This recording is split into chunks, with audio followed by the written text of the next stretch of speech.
Hello. Good morning. Good morning.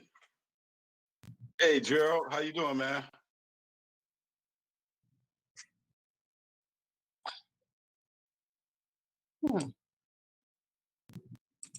Can you hear me, D? I can hear you. I'm trying to Dr. get out D? of the Zoom call because the Zoom, I got a link on the call and I thought you'd go on Zoom. Okay, there we are. Bringing my camera was blocked. I hear you. Hello, Gerald. I see him also. Yeah, let's wait for him. I think he's working on some technical stuff. Yeah, he's Zoom people, so he'll find us. Morning. Hey, there he you is. go.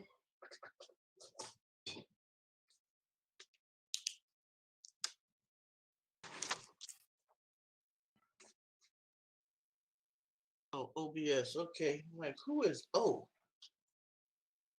Putting up all these strange Testing names. 1, 2, 3. Can you hear me, Steve? Yeah, I can hear you well. How are you doing? I can't hear you. Hold on, let me see. Let me switch up.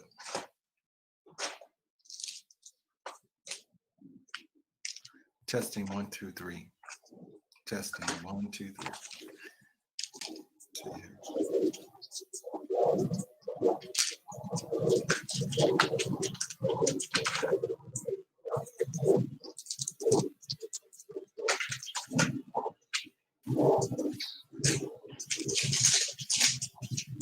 Steve, try saying something.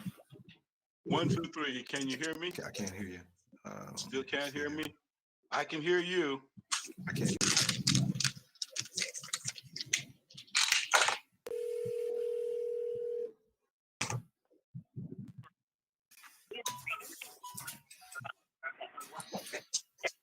And I think we began to see that last year with the issue of voter suppression, which I think is now something most Americans understand. Good morning.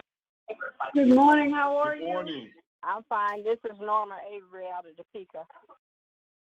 I'm Sarita Norma. Sherrill out of Charlotte, North Carolina.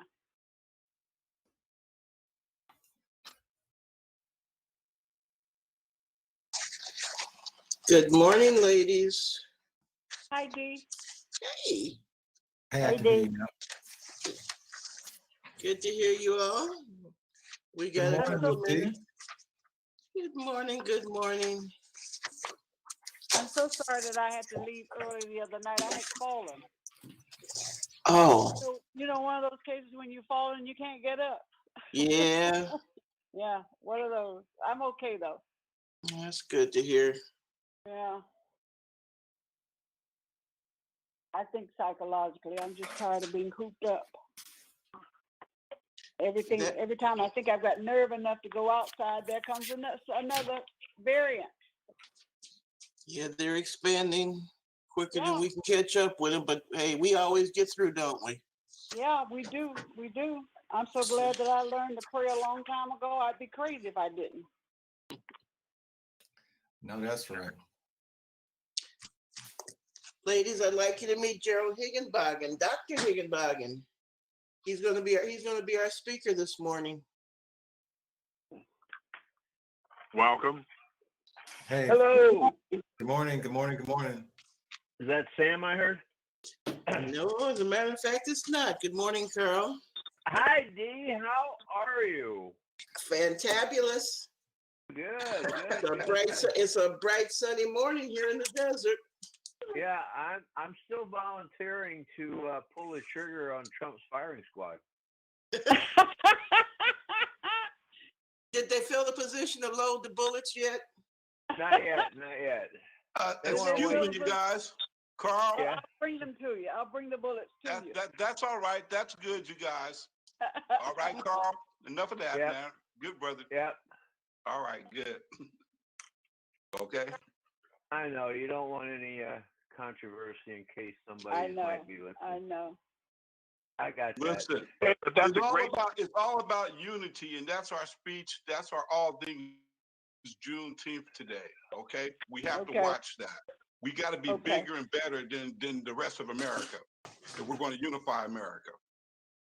which is the I want to principle pray a of little Juneteenth. harder, Steve. I want to pray a little Thank you harder. very much. Well, since Steve is in the line of fire, we must be careful. He's the closest to. He and Steve are the closest ones to the problems. Yeah. Unless you're going. Unless Hey, you're going Sterling. up to the, unless you're going up to the airplane level, then if the fire is going up, Yeah. then You know, we have a third one. Good morning, Sterling. they've shut down all the metro trains in DC. How's airspace looking out there?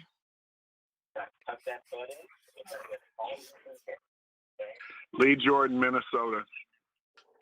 Brother Jordan, how you doing? Alive and kicking, not being kicked, but kicking.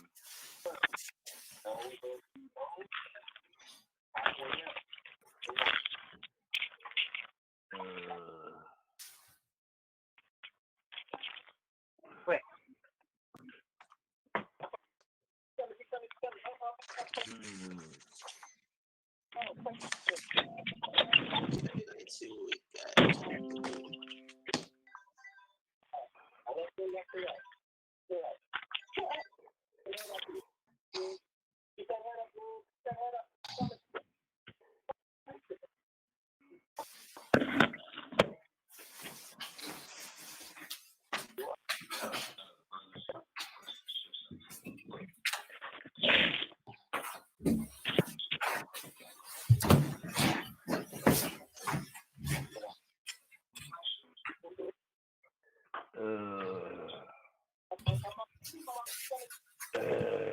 Kimberly Taji, Evans. is that you?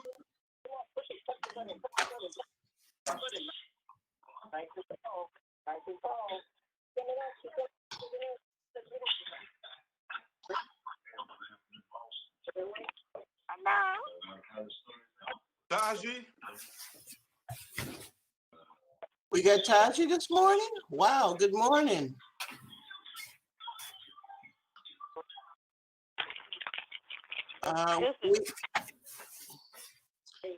We have Jarita on the phone this morning, Steve. She's new and she's going to be working with the scholarship group. She's the Birmingham number. Okay. We're going to wait a couple more minutes and get started. Please announce yourself as you come in.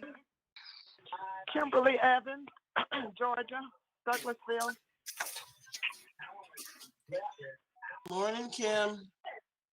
Good morning. I've been trying to reach you. Dorothy Littles. Dr. Little.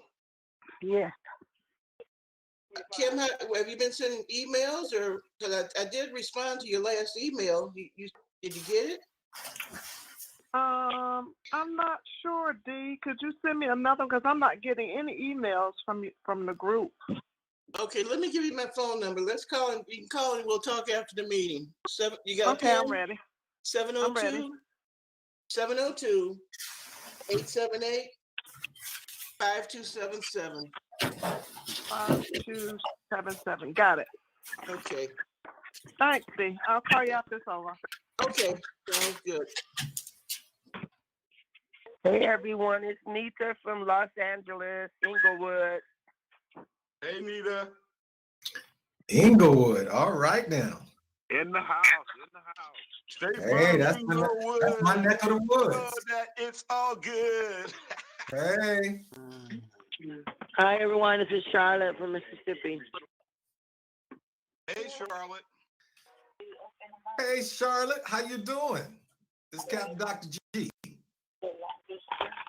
I'm good. How's everybody today? Good. Good morning, Betty Sawyer, chiming in from Utah. Hey, Betty. Hey, I'm in the middle of a Martin Luther King service project right now, and I also threw my hat in the ring to fill a vacant seat in the state legislature, and they're voting right now, so I'll be in and out. Uh-oh. Ooh. Good luck. Yeah. All things Juneteenth, Good for baby. you. Okay. Trying to keep hope alive. Yeah. Best wishes. We'll vote for you if you could extend the district. Okay. It's For sad. sure.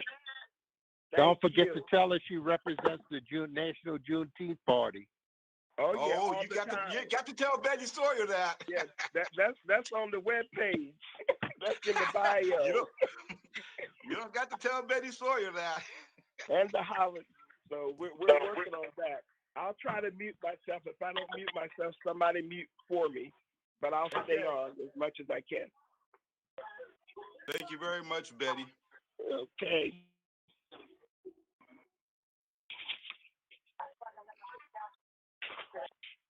Okay. Sounds like you got a full house this morning. Sure do. Ben Hayes.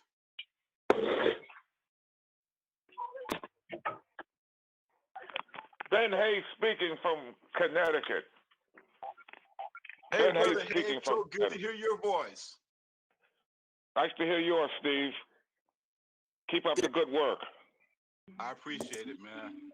I really do. Good morning, Ben. This is D. Like he says, it's good to hear you.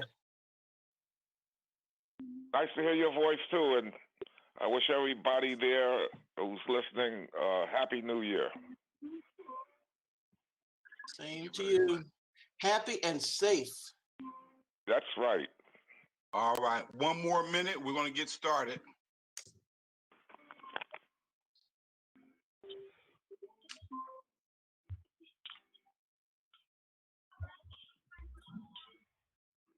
Minister WD? Hey, Paulette. Hi, everyone. Happy Martin Luther King Day. Okay.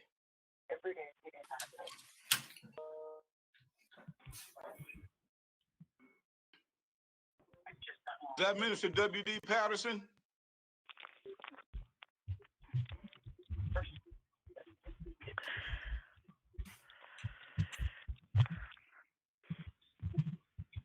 Hey, Norma.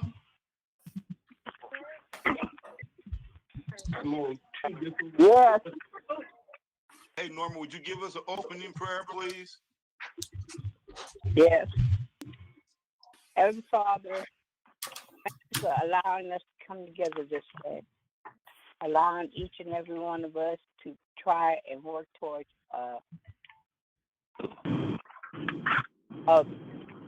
something that we all believe in. God, we just pray that we have a fruitful gathering and that we can all express our thoughts and needs and pray for our country, God. We ask that you just lift us up and keep our eyes open on the things that we need to sit there and focus on. We need to try more, to get more people involved in Juneteenth and let them understand where we all come from. That's what we ask in your name, God. Amen. Amen. Thank you very much, Norma. Thank you very much. Welcome, everyone, to the Saturday, January 16th meeting of the National Juneteenth Observance Foundation community. We are here to bring all Americans together to celebrate our common bond of freedom through the recognition, observance, education, and historic preservation of Juneteenth in America. That's our mission statement, primarily what we are all contacted by Dr. Do and to do. And so when we get to the end of our things, all things Juneteenth, we have a message for you.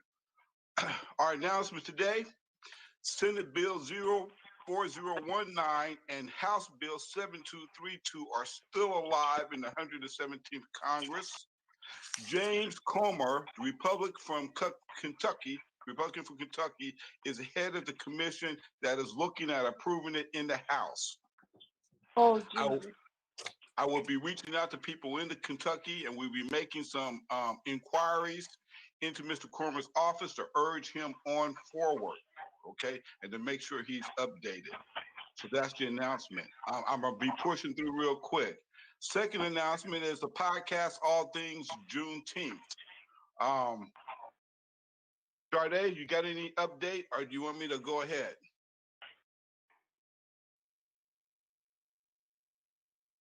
Yeah, we do have updates. Brother Kareem and I have met, and we have a few more additions to the lecture series that we would like to go ahead and present with. And first and foremost, tomorrow, we invite everyone to join us in the Zoom room, and we'll send the link out shortly.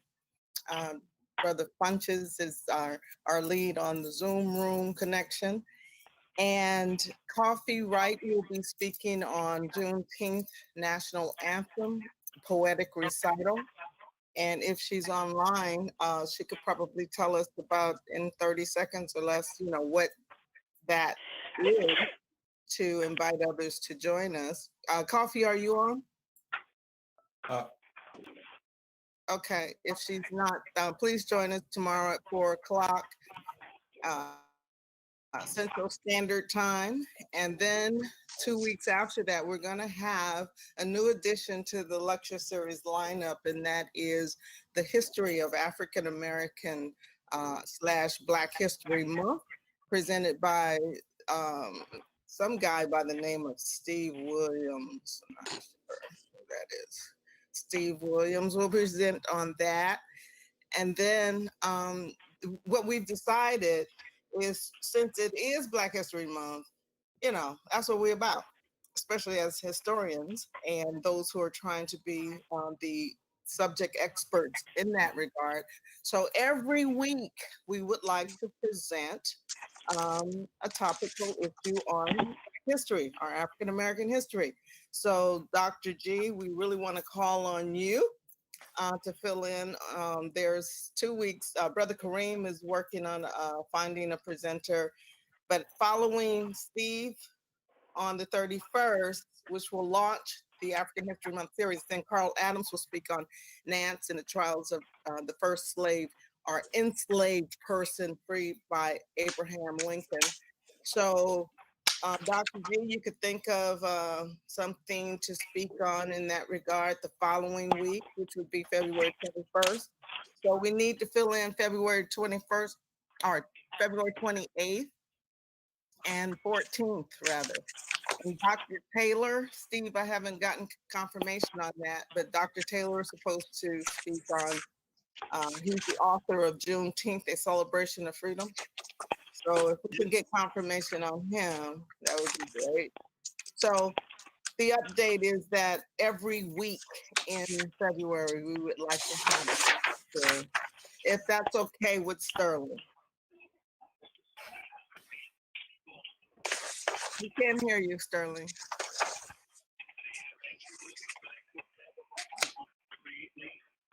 Sterling? Sterling? Okay. Can we hear you? No. No, he's not. He's saying something. We can't hear you, Sterling. But we can see that you're starting your dreadlocks. Hey, now, welcome to the club. That's beautiful. We also, Sade, are up for our podcast. We have a stream and a host. Okay. I sent you the information for it. And we're connected to YouTube and Spotify now. So we'll be uploading those, and we'll present that information for streaming those. And I'll be working with Brother Funches to see how we're doing. Right now, we're streaming on YouTube Live as also now, and we're doing the test on it to be able to invite more people out. Okay. The press release will be ready on that on Monday. I'm just a little swamped at the moment. So I will get that press release out for Monday to announce the Black History Month series and the launch of our lecture series. So Sterling, is it okay? I'm sorry, his sound. But we'll just keep you posted on the link to join, or the links, plural, to join. But please do support it. We do need your attendance. It matters a lot. All right, any questions about that? Yep, no questions about that. Dr. G's got an appointment. We want to get to him quickly. So we're gonna hurry through the calendar real quick. The Commemorative Coin team has met, and we have three. The Commemorative Coin committee has met, and we have exactly.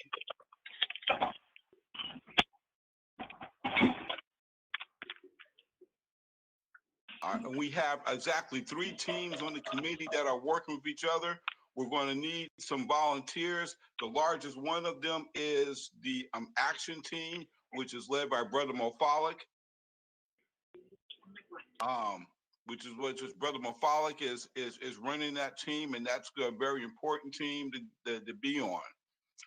All right. Our 2020 calendar, we have the 4th Sunday, the finance class, and that's really coming along good. And for those who have any questions about your 501c3s or your subject like that, please join on Sundays.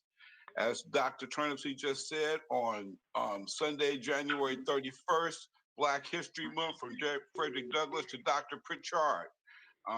The evolution of Black History Month over the ages and the importance of it. There's also an Illinois panel discussion on January 31st. 2121, we have several events going on, so check out the email. We'll update you guys on that. Annual meeting planners for 2021 and 2022 for Galveston, Texas. That meeting will be the 2nd Tuesday in February. Looks like. Education team, we're working on a lot of things. In the education team, I'm going to be calling another meeting. We have to get a lot of stuff done, and I'll send out the schedule for that. Our topic this year is, of course, prosperity through Juneteenth. And the first of 10 points is understanding something that's a little bit outside of us. We've all heard about Bitcoin and cryptocurrency and seen it in the news, but what does it really mean and how does it really work? And so for that point, we have an associate of ours, Dr. Gerald Higginbotham, pilot, president of ADOS, ally in the cause for making America a better place for all of us. And we appreciate him taking time out, and he's going to explain cryptocurrency, get us all set up, and we want to get involved in Bitcoin and who's volunteers. So welcome to the Juneteenth Saturday Forum, Dr. Gerald Higginbotham. Hey, thank you for having me, Brother Steve. Boy, I see some friends. I'm so honored to be here. Family, my schedule is short because I've got another meeting, but what I want to do is take the next just few minutes here to explain to you what cryptocurrency is and what it's not. Steve, if you allow me to be able to have access to be able to screen share. Family, I've been in the crypto space now for just about 8 years, so I really got a good handle on it. I've seen things happen. I've watched Bitcoin grow from a half a penny to what it is today, up to, plus almost, I saw it hit $40,000 a coin here. And I've been in this arena. I've been watching it. And I have a special coin called the gold coin, because I'm going to use this coin to be able to catapult us out of poverty. Cryptocurrency is the new economic engine. It's just another medium of exchange. It's money. But I want to play this short 2.5 minutes. As a matter of fact, I want to play 2 videos. But for the sake of time, let me have the screen, Steve, and I want to just play it. Y'all fasten your seatbelt. This is your captain speaking. Here we go. Gerald, at the bottom of your screen, there's 5 icons in the middle. I found it. Okay. All right, let's see if it'll play. Oh, here we go. Today, cryptocurrencies have become a global phenomenon known by most people, but understood by few. In 2018, you'll have a hard time finding a major bank, accounting firm, software company, or government that hasn't researched cryptocurrencies or started a blockchain project. Beyond the noise in the press releases, many people often fail to understand the basic concepts. So let's walk through the whole story. What are cryptocurrencies?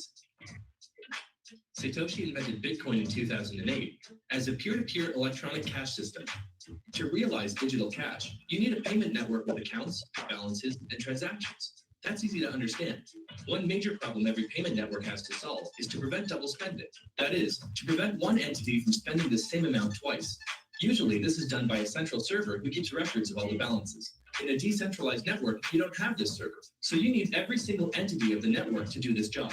Every peer in the network needs to have a full list with all the transactions to check if future transactions are valid, or an attempt to double spend. But how can these entities make a consensus about these records? If the peers on the network disagree about one single miner balance, everything breaks. They need absolute consensus. Nobody knew how to achieve this until Satoshi proved it was possible. Cryptocurrencies are a key part of the solution. To illustrate this, we'll look at the transactions on the network.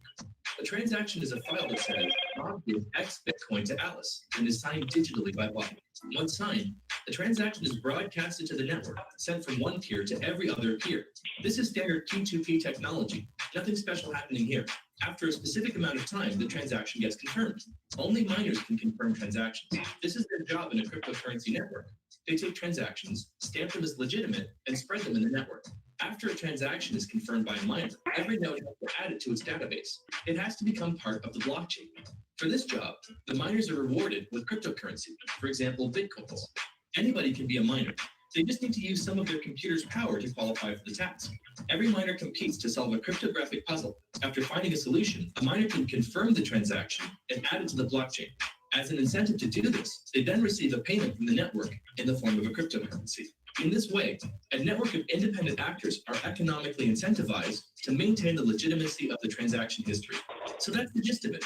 Cryptocurrencies are the key to the complex digital cash problem that Satoshi solved, how to maintain integrity and consensus across independent and potentially malicious actors.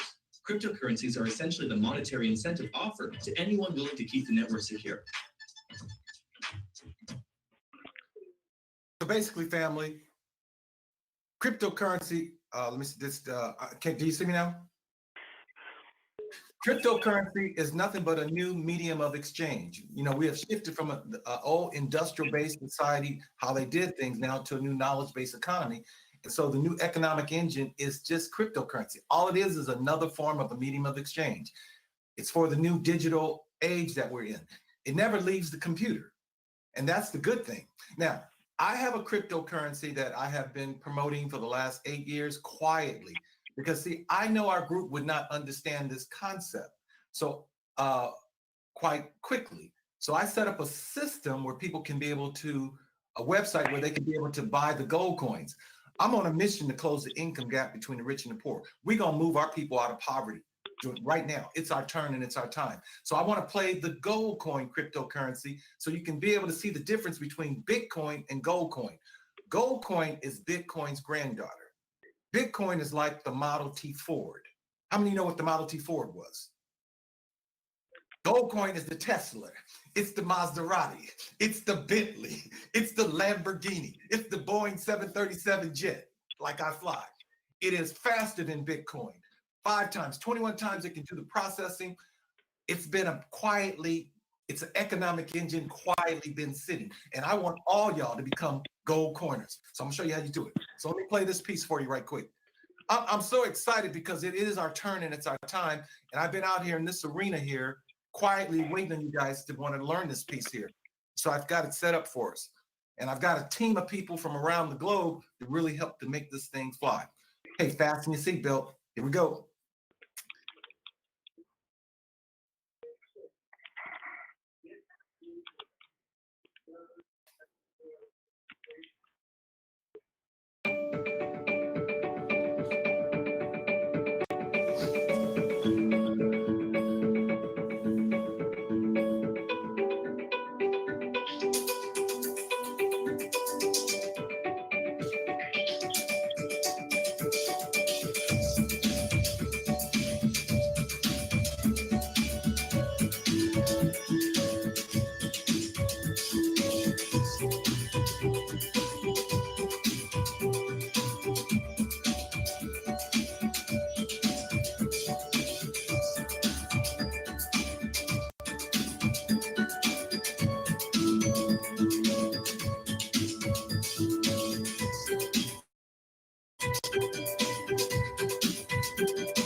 Family, GoldCoin, it's new digital gold for the information age.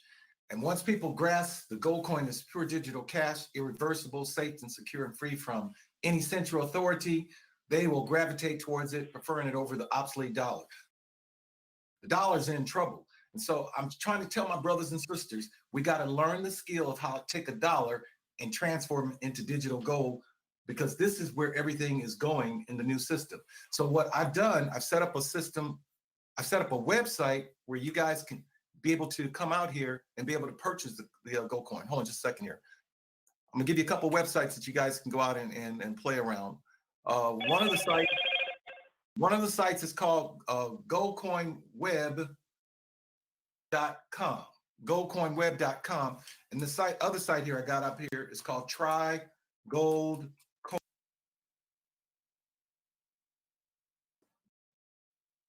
I'm gonna bring the screen back up. Keep an eye on that clock, because these guys that I'm meeting with, they're some heavy hitters, and they want to talk about things like what I'm sharing this morning. But anyway, this is a site I've set up where you guys, if you've got an Android, iPhone, or a laptop, iPad, you guys can come out here either and download a GoldCoin wallet. You got about 20 minutes. Yeah, I mean, well, okay, I got my eye on the clock. But you can be able to come out here and download either to your Windows, the Android, your Mac, or you can go out to the Play Store or to the Apple Store and download it. And you can be able to buy the coins out here. Right now, they're trading at, I'm not sure exactly what they're trading at, but I think it's about 4 or 5 cents a coin. It's like where Bitcoin was 10 years ago. GoldCoin is coming right behind it. And when more people find out about it, the Bitcoin opportunity is gone, brothers and sisters. How many of you guys can afford $40,000 for a coin? You can't. Out here right now, you guys can come out here and buy the coins while they're cheap. But they are going to go up, because I'm using this as our medium of exchange to begin to lift us out of poverty. I'm telling all my brothers and sisters, get your 1,000 coins, 53 bucks. The day is going to come when it's going to be trading at $1,000 a coin. You can write that down. It's going to be trading at the same price of metal gold. This has just been the best kept quiet secret. The other thing that I want to share with you, and I might as well do a plug. I have this is your captain speaking. I've created my own online Captain Millionaire training program where our people now can learn and get the mindset of a captain. But what I'm saying, they have the millionaire mindset. They have not taught us. We are the descendants of slaves. This country here did not teach the American slave culture how to get into mainstream America, didn't teach us about business. They didn't want us to know none of this. They didn't teach us about wealth creation. So I've taken the time. I've been on a mission since the night Dr. King was assassinated, when our community burned down for the second time in LA, that we're going to fix this thing. And so I've been laser and razor sharp focused. And so I've broken the code. Where I want y'all to come out here and be nosy and see what your brother is doing. I told Steve, let us partner. Captain Dr. G. I've noticed from the cockpit while carrying 1 million people from A to B, people are not happy. People want to be happy. People want to be healthy. They want to be wealthy. They want to be prosperous. They want to be successful. The Captain Millionaire Training Program was designed to get them to those destinations. For today, we've been cleared for takeoff. This is your captain speaking. And so out here at this site, because on the inside of the site here, I set up the GoldCoin process where people can learn about it. Matter of fact, there's really only one decision you got to make. Do you want to come economy class, business class, or first class in life? And so I set up the system here. You guys go out to this website and see what your brother has done to begin to help our people to move us out of poverty because we've been off course. And I know as a commercial airline captain, 1/10 of a degree off course, you're not going to arrive at your destination. And we've been going around in circle, and it's time out. I'm here to support the Juneteenth. Steve is my brother, and we're going to fix our communities in the name of Jesus. I want to just quickly, since I got a couple minutes, I'll take you inside behind the house of the Captain Millionaire so y'all can go be note. You can't see it. Could you repeat that? Could you repeat that URL so we can put it in the chat box? It's Captain's No, Millionaire. the gold coin and both of them. It's okay, here we go. Goldcoinweb.com. Goldcoinweb.com. The other one, you can also go out to www.trygoldcoin.com. And this is the Captain's Millionaire, because in here, I put the gold coin process to help us learn about the new system, because our group, we're in a new system, family. So I put out here this training here. I call it TSA, Think, Speak, and Act. Before you get on board the jet, you coming through TSA. Otherwise, you're not going flying. And so I put this here stands for Think, Speak, and Act. Because see, our thought life controls our life. Because of whatever we think, we're going to speak. Whatever we speak, we're going to act on. It's going to produce a result. And so I put the training out here where people can be able to come through the online training to change their life. We have shifted to the information age. And so it's a whole new different process. And so I put training out here. And also I put the gold coin training out here because our group got to learn this new knowledge-based system. And so I've created a whole 10 lessons for us to learn about cryptocurrency. Matter of fact, all this information is out here for our people to consume, to empower us, because we've had the wrong information. Here's a quick video I'll play for you. And then family, I got 2 minutes and then I got to go, but this will take us out of here.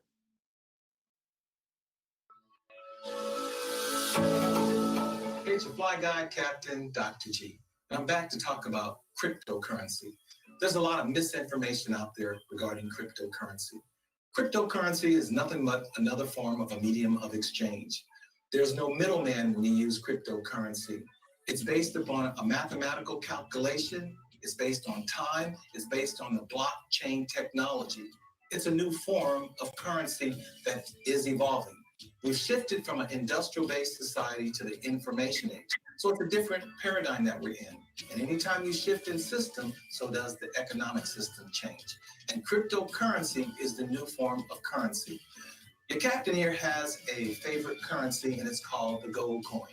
It's similar to Bitcoin, except it's much faster, it's much cleaner, and you can be able to hold the coins in your wallet when you have a wallet on your phone or on your computer. I put information in your flight kit that you can learn about the gold coin opportunity. Check it out. Do it today. It is the key to financial freedom in this 21st century. It is your turn and it's your time. Do it today. This is your captain speaking.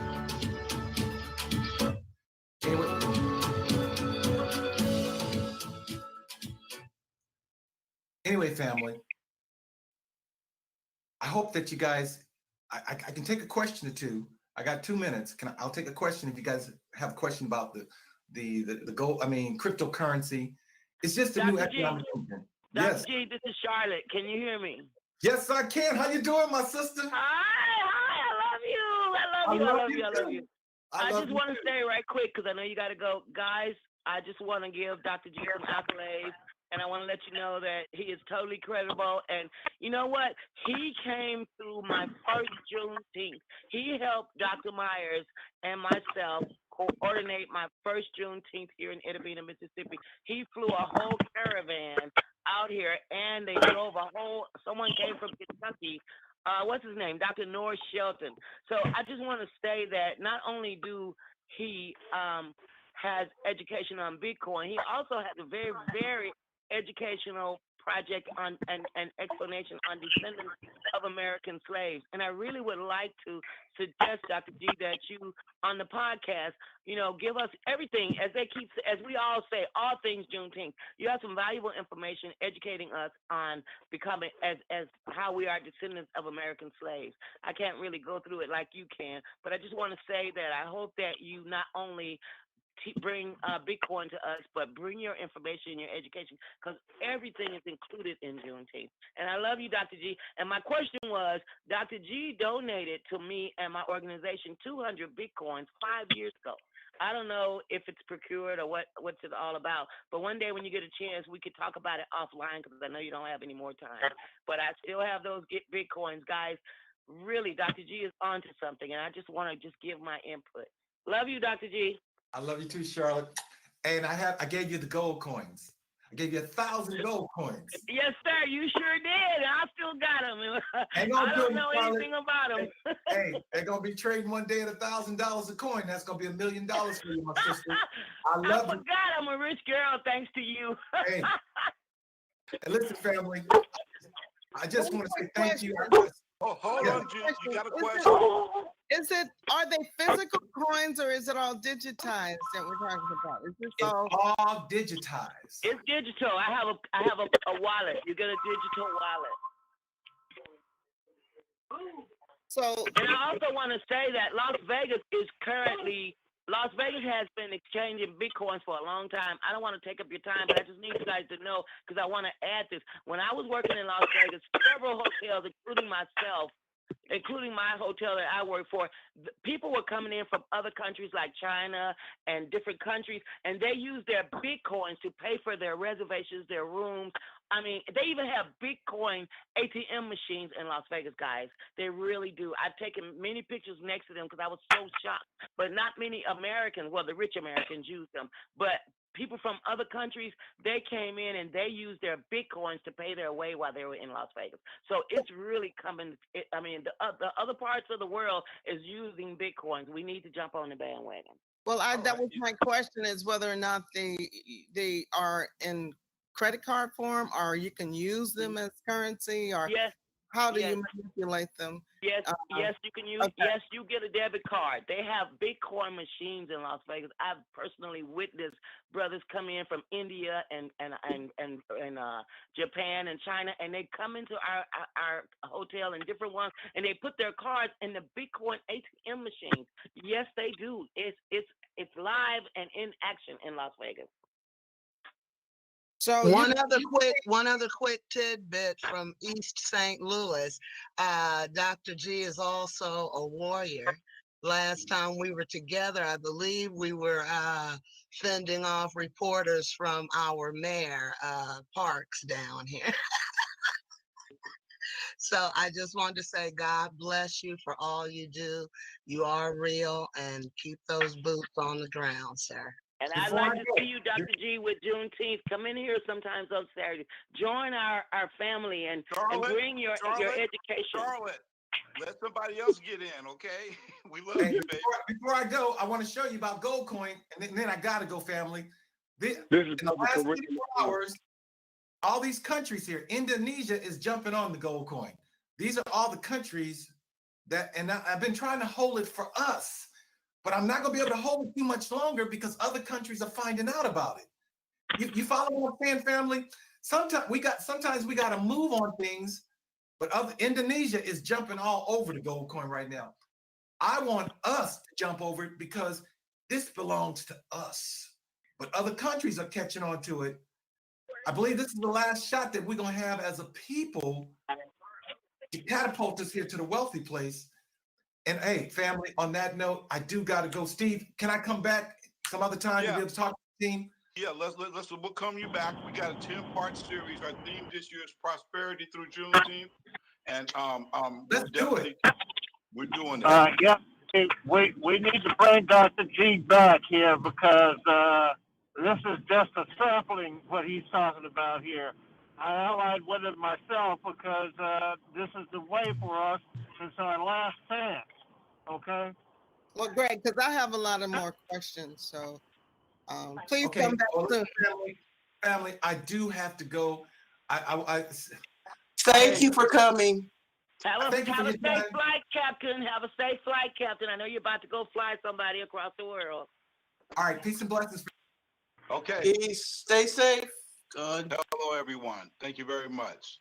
So, can you hear me? excuse me? Yes, we can hear you, Kareem. All right, thank you. Yeah. So,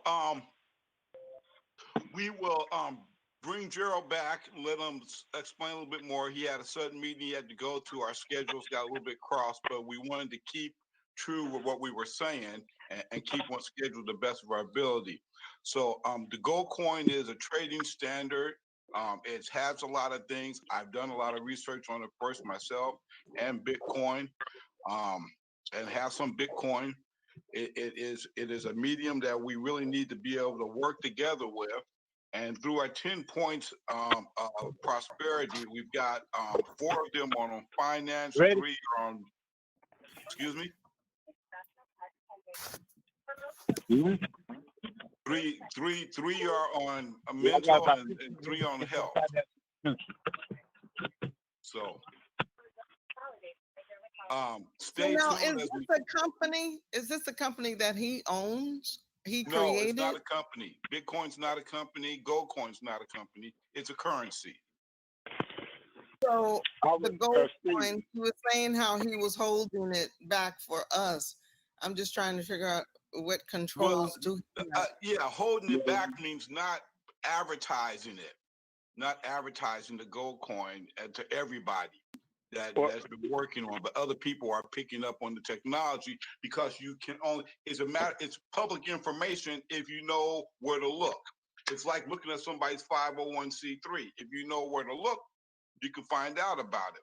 So that's what he means by that. He's been involved in the development of gold coin with certain people and been trying to keep it and push it amongst our people. So because a lot of our people don't understand, and it's hard because a lot of us are slower on jumping on the buying stock and understanding Bitcoin.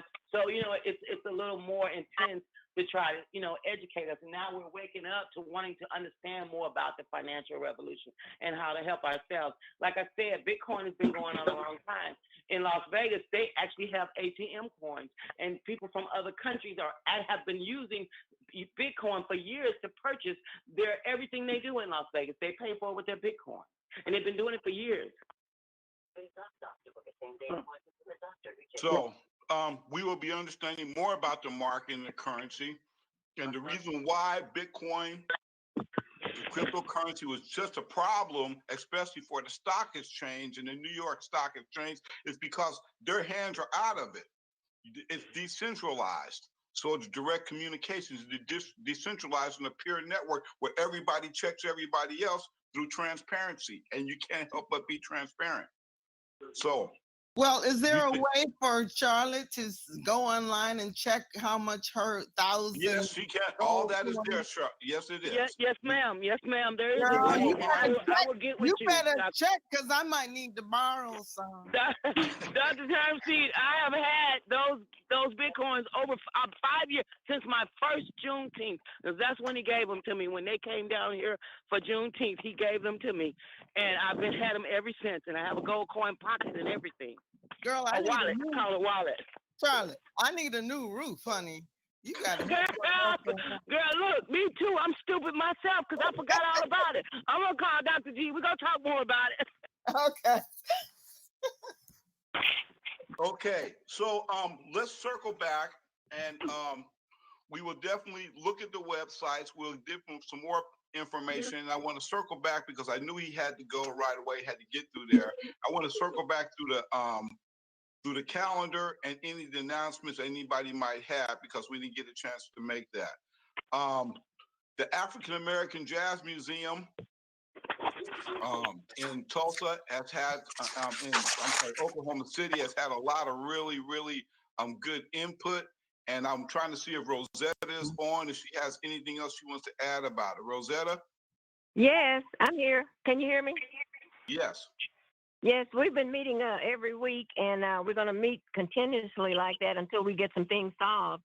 As you know, the first museum that we wanted to burn down, and so we're in the process of looking at 2 other locations, and we're going to look at one location this Thursday. We're going to take a group of people in to look at it, and it has about 13 acres, and a huge. It looks like a museum, with the dome roof, and it has a big old huge tower with a bell on it. Anyway, and they have lots of parking, place, amphitheater, and all that. It's ideal.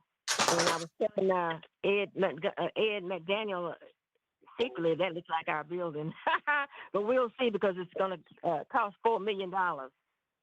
So we have we're coming together with all of our committees, including a fundraising committee and grants, and so we have a wonderful lineup of scholars and people that know their jobs and know what they're doing, and so we are all working together, forming our committees, and we're moving on with building the James Legacy Museum. Pardon? Okay. Pardon? Next thing we have Lynette Campbell. Lynette. Yes, sir. I'm here. Sorry. Hey, you are right there. Hey, Lynette. Ed McDaniel. Hey, Ed. Welcome. Lynette, I don't know if you read it, but you know that we are working on the finalization with Arizona School of Law and Arizona State University to support the National Juneteenth Foundation and the rest of our family with any of their legal and financial issues that they have, the challenges that they have with processes. We're working with the dean of the law school. We're working with the dean of the university and one of the associate professors and associate deans who is a fellow at PricewaterhouseCoopers, who has taken a keen interest in making sure that all of us have accurate information and adequate support in some of the issues that we might face legally around the country. Leases, filing with your 501c3, any type of contracts that you might have that has to deal with Juneteenth. The Arizona School of Law will be acting as the general counsel. So it'll be very, very tight. One of the things that we're going to be doing is making sure everybody is registered. After the MOU is signed, depending on the status of the health, we are working with the school, the city, and Opal's Walk to do a walk to commemorate this historic signing between the country's largest public university and the country's largest grassroots organization. So, Lynette? Yes, sir. Are you ready? Yes, sir. We are ready. Okay, so we're working on, I've got one revision to the MOU back. I sent it back to them yesterday. They're going to be working on it. We should be able to announce within the next week or two this agreement and get everybody lined up and let you know what the process is. Okay, so see, as soon as you have that ready, if you could send it to us so we can advertise it in our newspaper. We want to make sure that press release goes out in the newspaper, and then we'll put it on the NNPA wire service as well. So all the Black news papers across the country will be on notice with that. Yeah, I was talking with the dean, and he said he wanted to get all the students of color together for us to address them about Juneteenth. And I said, no, we're going to get all the students together because everybody needs the message about Juneteenth. He was like, oh, okay. I'm like, yes. So that's one announcement that we have coming up and looking forward to bringing to fruition this year. Second thing on the list is we're working at, and if you saw the post, let me explain to you for those of you who weren't at the annual meeting, and it's a lot about coins, and we're talking about economics. We have been approached by several senators and several members in the House about the commemorative coin collection. The commemorative coin bill, which failed to get passed in 2015, was to honor the 13th Amendment.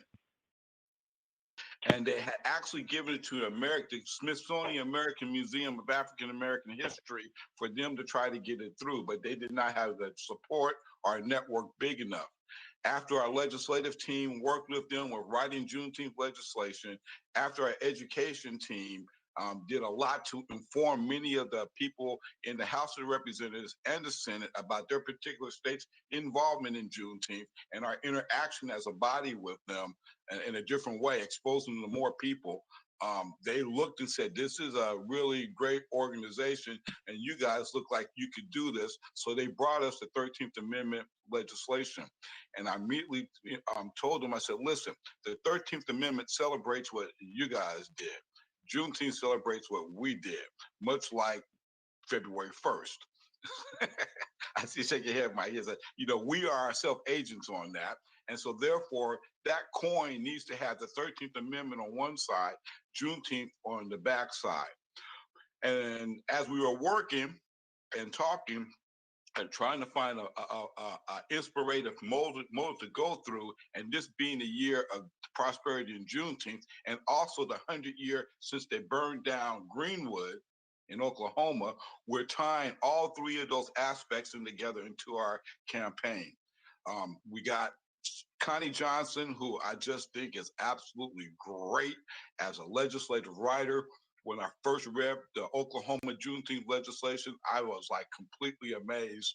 And I remember reading it and Doc giggling when he gave it to me. He said, what do you think about that? I said, this is absolutely amazing. And the way that she wrote it is great. She's working with Ron Brown and several other people on the team to lay this out, including Sherry Bailey, to include some of our history, to encapsulate what they did, what we did, and the marrying of the two together on a coin. We brought in some people that work with the U.S. Mint will manufacture this coin and they will distribute the coin. The only thing we have to do is call our people in the House of Representatives and our people in the Senate and tell them, support this Juneteenth coin, which is an easy sell because it does not cost them any money. Only two branches of government, only two agencies in the United States government make money, the IRS, the U.S. Mint, and we're working with the U.S. Mint. The return from this can be anywhere from $4 million to $600 million for this for these coins, with the right design to appease the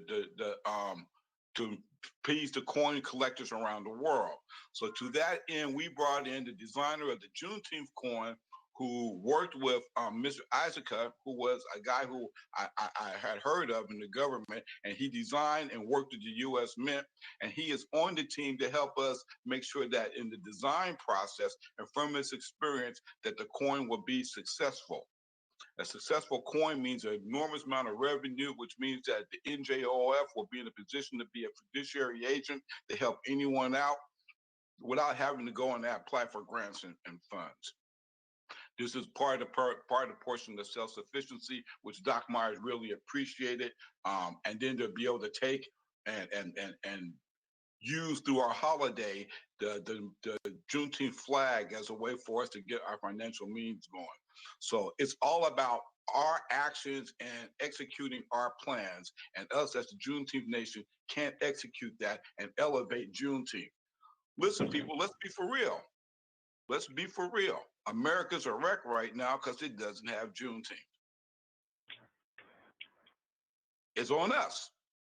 And so as we work on it, we're going to do something a little bit different this year as we go in. Every new president came in, Doc wrote a petition and a letter to petition them to acknowledge and recognize Juneteenth, and it has worked.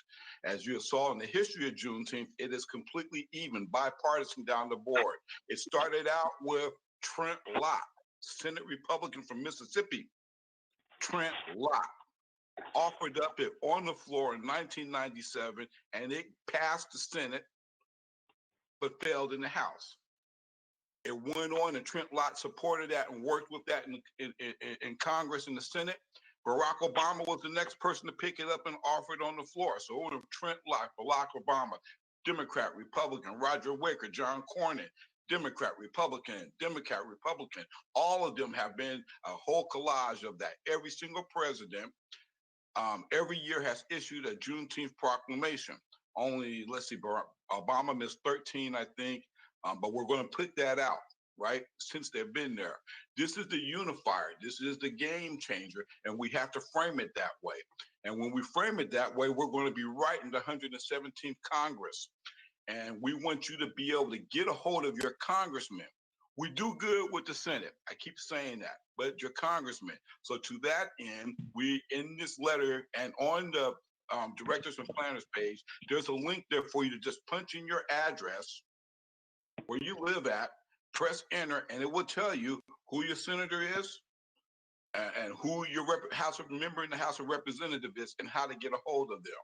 We need for everybody to do that and to reach out right away and send them a letter. Say you are from the Delaware Juneteenth Foundation. Say you are a member of the National Juneteenth Foundation. Say you are from Delta Renaissance, that you are from Mission in the Delta. Whatever your organ, if you're the Oklahoma Museum and you're a part of the National Juneteenth Observance Foundation, send a letter to introduce yourself, okay?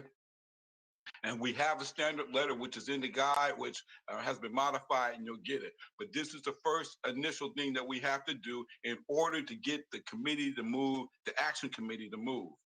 We got to be careful. We're an action committee.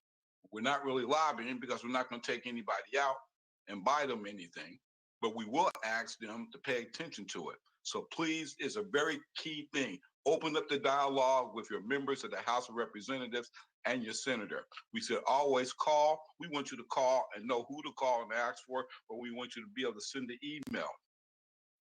When you talk to people in the House, they have smaller staffs if they haven't been there that long. So they usually a lot of the writing and they have an aide. Find out who their aide is. Senators, when you talk to senators, always ask who is their legislative aide and how can you talk to them, right? These are the people that actually get the senator's ear. You most likely won't get to the senator themselves right away. Every once in a while you can if you know how. And we do that, this way by one of the tricks that we do is I usually get some constituents. So as I said, in Delaware, you guys are big. Delaware, we're going to be calling on you, especially with this episode coming up this year. Delaware is the center of it, right? We got the presidents from Delaware and Miss Juneteenth from Delaware. The first is the first state. So we're going to be pressing them on that point, right? So when we get this information out to you, we want you to get it into your representatives' hands to let them know about the unifying power of Juneteenth and show that their party, their state has all done legislation and supported Juneteenth behind them. And what's the issue with making it a national holiday? We're going to overcome that. Okay. So please, the link is on Directors and Planners Group. It'll go out in the email right after this meeting. Please find out who your member of the House of Representatives is. We're going to be coming after them for two things: the Juneteenth holiday and our commemorative coin, to get them to say yes. Any questions? Okay, thank you, Steve. What Steve just explained to everybody is he told you how to get to the gatekeepers, to the people the decision makers, okay? And there's a process. Steve just laid it out plain and clear. If you follow instructions to the people here, we can do this because it's our last chance, okay? I know with me, brother Steve, I just want us to remember and be careful with language. I know in what you were saying the reason why America is like it is because they don't have Juneteenth. And there's a lot of dynamics within the Black struggle.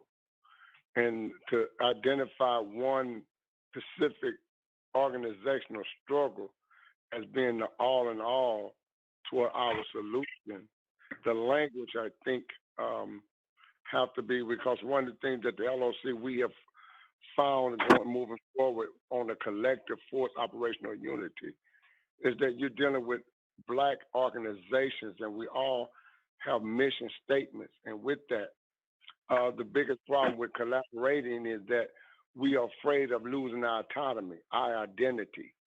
And so we have to look at models that were able to be successful in bringing down the structure, or at least bringing awareness to our issue and getting some leeway by collectively doing it as opposed to individually doing it. And so I just think the language, we don't denote or deny none of the organizations and what they have done or what they are doing, what they will do. But it's going to take, in 2021 and going forward, the concept of operational unity.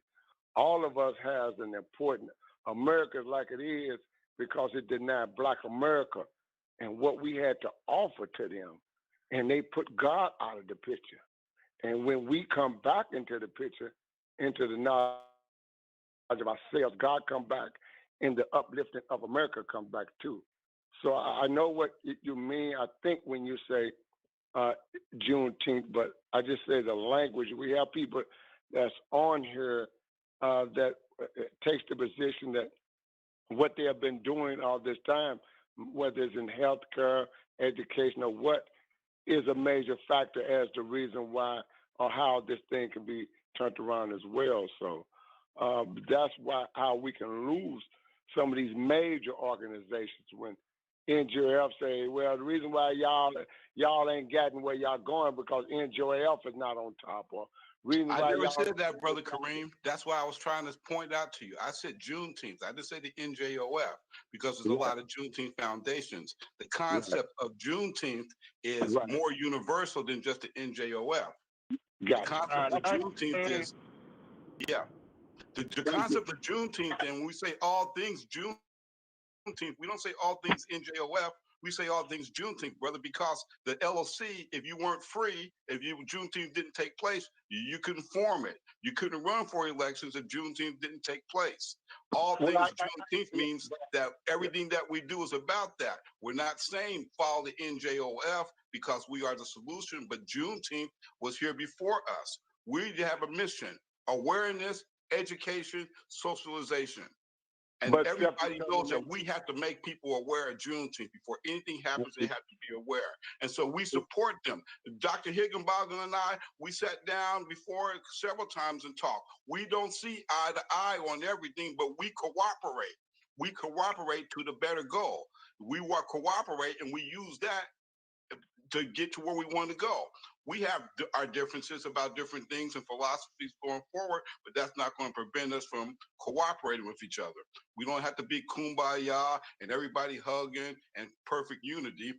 That's not always the way things are working. That's not how we are.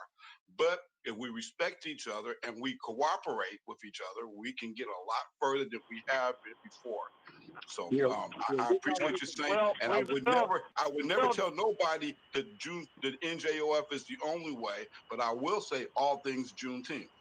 Absolutely. And see, we're not looking for uniformity today, but we are looking for unity. Yeah, I like to start with cooperation first. Can we just cooperate? If we can just cooperate, then we can maybe graduate. You can't have unity without cooperation, though, Steve. You can't have unity without cooperation. So you're absolutely right. That's why the concept is operational unity. Yes, you're absolutely right. Yeah. Okay. So thank you, Steve. Thank you, Steve. WD, I still owe you a phone call. So I know that, boy, but we got some heavy brothers on this show today, boy. Man, I mean, I'm sitting up here, my heart is racing. Listen to y'all talk, man. All of what Steve said and brother, the other brother that was speaking there, we get this in place. Then we got all of Europe backing the Juneteenth movement. Okay? I mean, everything that I do, I'm sharing it with the Europeans. They want to see this happen too. But we need to listen to people who are in the know, and if you can't prove them wrong, don't oppose them. In other words, what I just said, you got to bring some to get some. Thank you. I'm listening on mute. Okay. So as we get ready to go into our All Things Juneteenth, And that's really a good subject that we're going to go into. I just want to ask, anybody have any announcements, anything they want to let know that's going on close around them? I want to check in. Yeah, I want to, if someone can reflect on what the sister, God, what's her name? The one that we attended last Saturday, the lecture presented by the AU ambassador and her concept.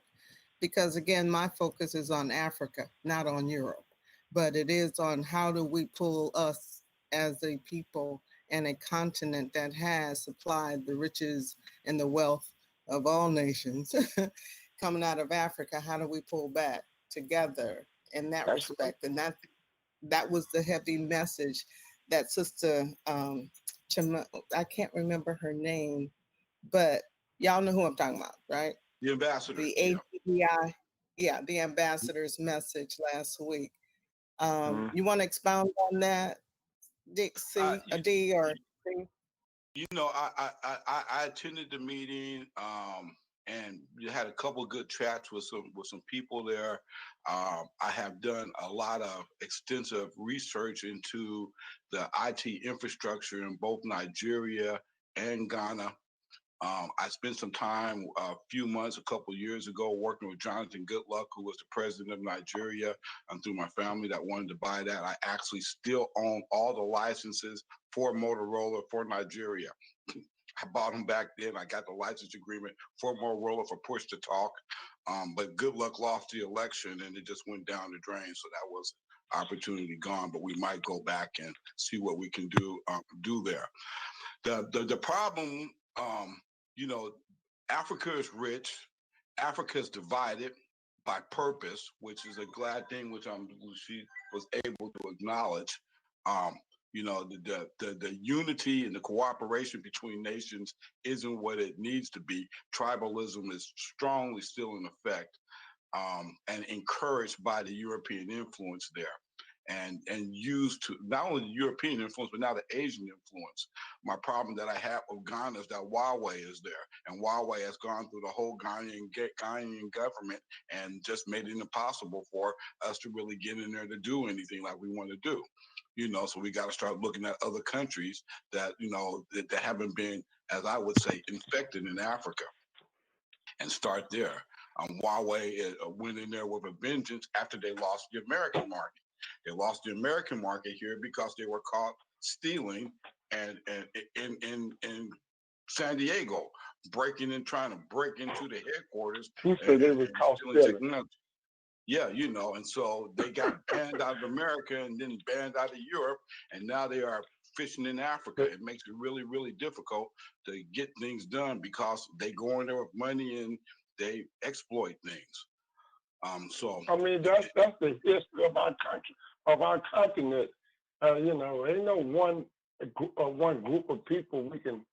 What I think Sister Sade is asking is that how are we working collectively to forge ahead with the Marcus Garvey philosophy and others that talked about the combining of Black America with our mother continent, where we can begin to interact with our people as the Asians and all the rest of them are doing. Well, you know, that's correct. Yeah, and that is a point, because in her guise, she paid accolades and asked out for us. She said, "Listen, our brothers in America, you know, you're the biggest, the strongest, and the best of Africa. We need your help and support." That's not always the help and support was start. She did, huh? The help and support comes is that only through unity.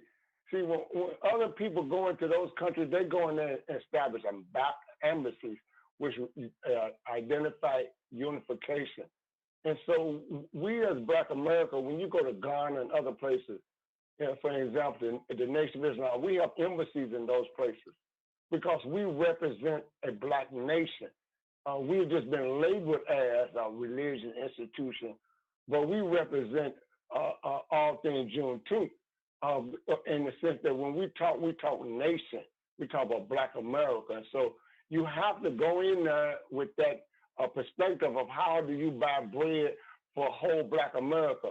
And how do you bring some of the black doctors or the black engineers over there? This is the conversation that we got to have abroad and here.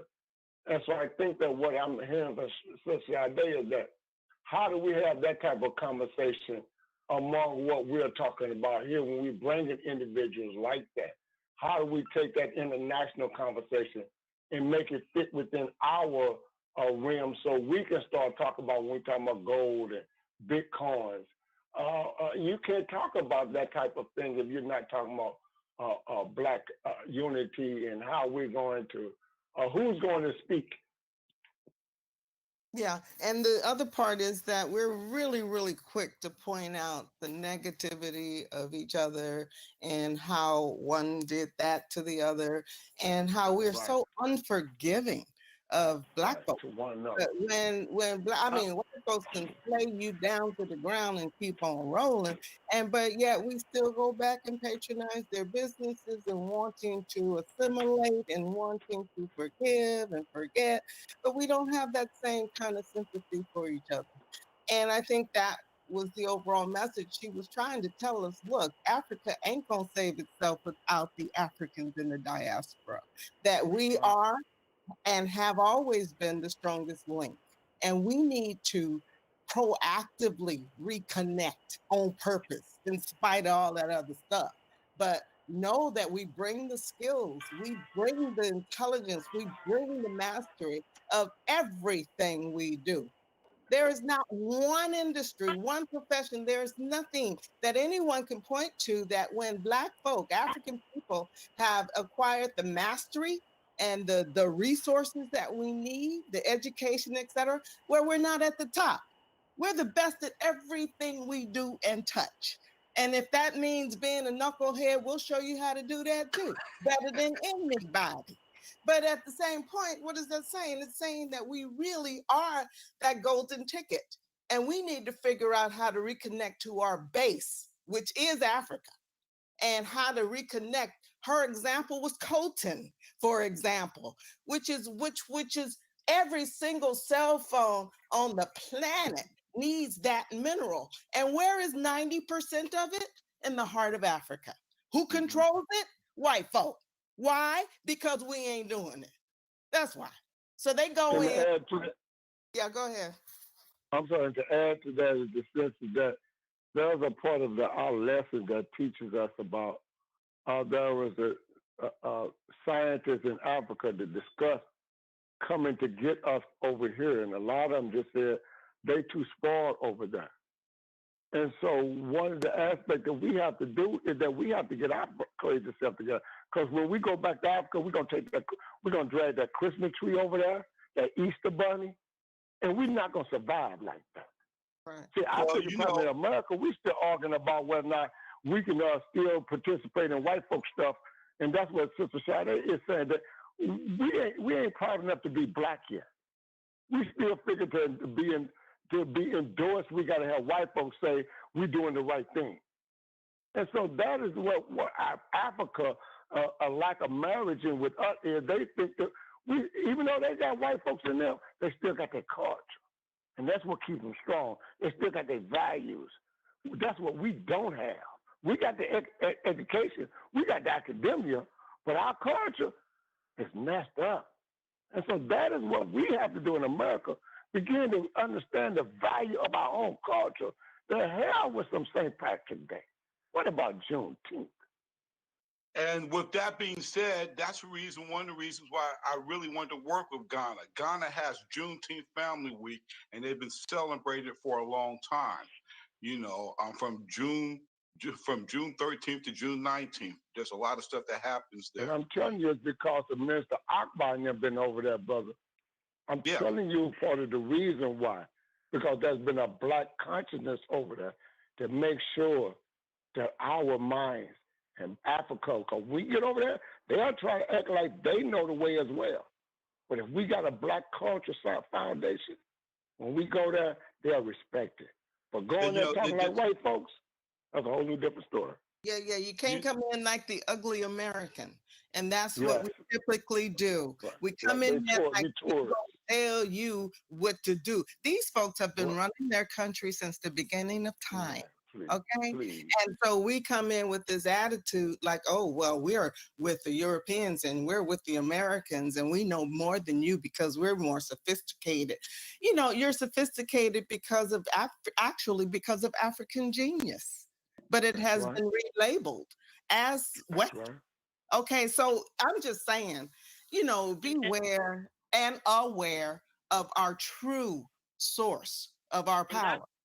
And Dr. Turnipseed, this is Charlotte. Remember the young lady, Leslie, that worked with you, that I introduced you to during our annual Juneteenth pageant, Leslie? You know, she is in Ghana right now today celebrating and working with them on the Juneteenth celebration that they're having. She sends me videos and stuff. Remember I told you she has a store in Ghana. I want to connect with her. I told you I wanted to connect. She is actually there, girl. She's there. She's working. She's on the Juneteenth team. She is doing it. Whenever you call me, I will be glad to show you her videos and I don't know about connecting you with her, but she texts me stuff and inbox me stuff. But she sent me a present in the mail and everything. She's doing it. I told you about her. She is actually there now. I think My company. Is that the one I met at the pageant? Is she the one that was at the pageant? She was the one that worked at the pageant that helped decorate. She's the one that decorated, and then they rearranged what she did, and she went out and bought all that stuff and put it together. Leslie's the real quiet one that dressed in the African attire. That's her. I tried to let everybody know that she's been working with Ghana for years. And she lives in Las Vegas. And I brought her in through Miss D. Miss D let her help with me on the Las Vegas team when we did the Juneteenth last year. She helped me a whole lot with the Juneteenth in Las Vegas. And then she was really inspired to work with the Juneteenth pageant. And she came in and volunteered. She flew in to Memphis and everything. And I introduced you to her. Well, now she's actually with her. I sat with her and she and I actually exchanged information. But that's my point. That's my point. We have boots on the ground and we acting like we too special. I don't know what the hell we acting like. Say it again. We acting like black folks made in America. I just want to say one more thing. If Steve don't shut me up, like he don't shut nobody else up but me, but that's cool. I'm good with that. But at any rate, the sister, because we have a problem because we don't. One thing I notice about black people, and it's just my opinion, unless we know or heard of them or they got some kind of big title behind their names, we ignore them. We don't want to grasp what we think that they say, and give them an opportunity to see. That sister is powerful, and nobody really just took her in and tried to hear what she had to say and connect with her because they didn't know her. That's how we are. And the sister is doing mad things, and we're all one. We all have something to bring to the table. And there's another connection that you have in Ghana. That sister right there. And she's gone now, celebrating Juneteenth in Ghana, and we could have been a part of that if we'd have grasped her when we had an opportunity. Well, we still do. We still have an opportunity. We still do. Absolutely. We still do, and we're still working with her. Absolutely. And we're working. We got boots on the ground in Nigeria now also. I'm doing Juneteenth there. And so we're trying to get some boots on the ground in Namibia. We have South Africa. We do have South Africa, so we can move on that too. There's a Pan-African movement underfoot, and we need to understand what that means and leverage it. And there's a group that's been out there in the front of the Pan-African movement for years, and we got to also recognize that we can't jump out just getting on the boat, and now we're going to try to steer the boat. Because there's a Pan-African, W. Du Bois is the pioneer of Pan-African. So there's been a Pan-African movement for years that we've been a part of. And there's some major black organizations that have documents that dossiers, everything on this. So we just got to marry on and get in where we fit in at. But when we do that, recognize that we have been indoctrinated by this white man and his system. And if we don't be careful, so we know it ain't be no white folks in the room nowhere. We be talking like white folks. Like Marcus Garvey said, we walked into. That's right. One more thing. We need to start teaching each other what a renewed mindset means. Say it again, Minister. Say it again, sir. A renewed mindset is what we need to start teaching each other about. Okay, you can't lean on your own understanding no more. Okay, there are people here that know the way.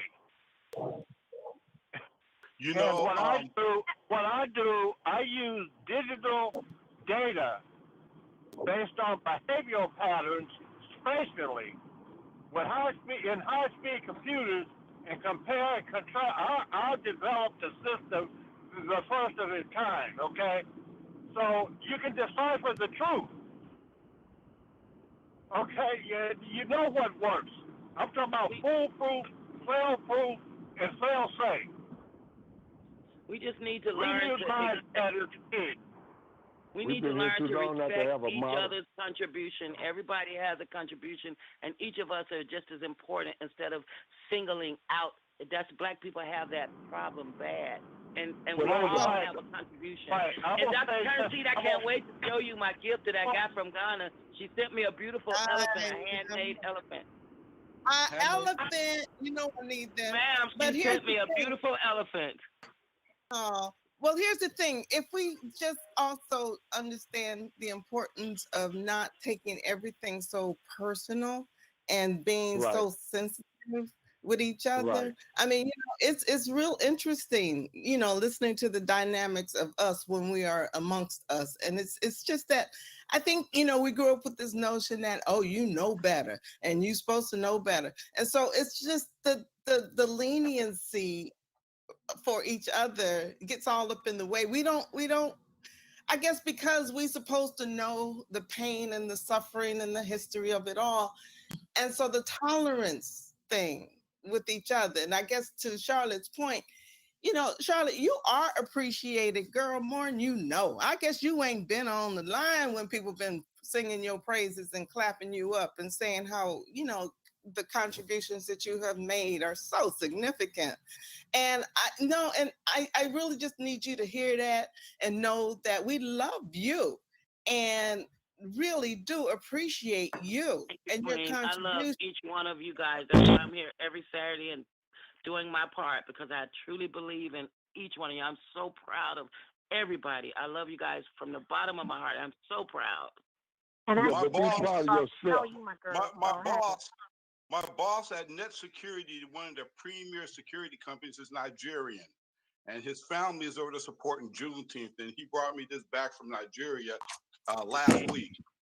This gift handmade, and I looked on the bottom and it didn't say made in China. And he said, "No, my cousin's an artist. He's heard some of your music, and he sent this to you." I said, "Well, I'm really a trumpet player, but I'll take it. I'm glad." We got boots in the ground in Nigeria. I deal with Nigerians, Ghanaians, people all the time professionally in this country. And we talk about the same thing. What is it going to take for us and our genius, our bravado, to come really make a difference in the motherland?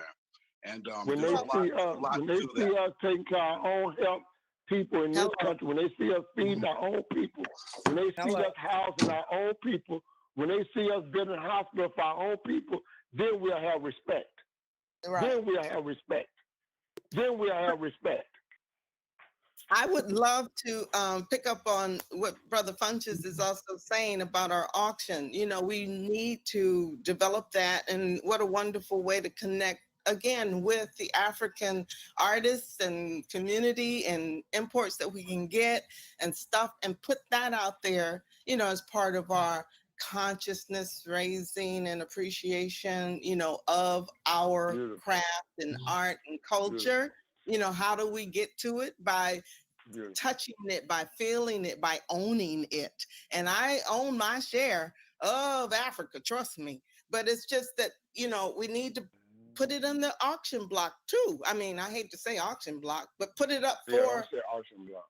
No, don't say auction block.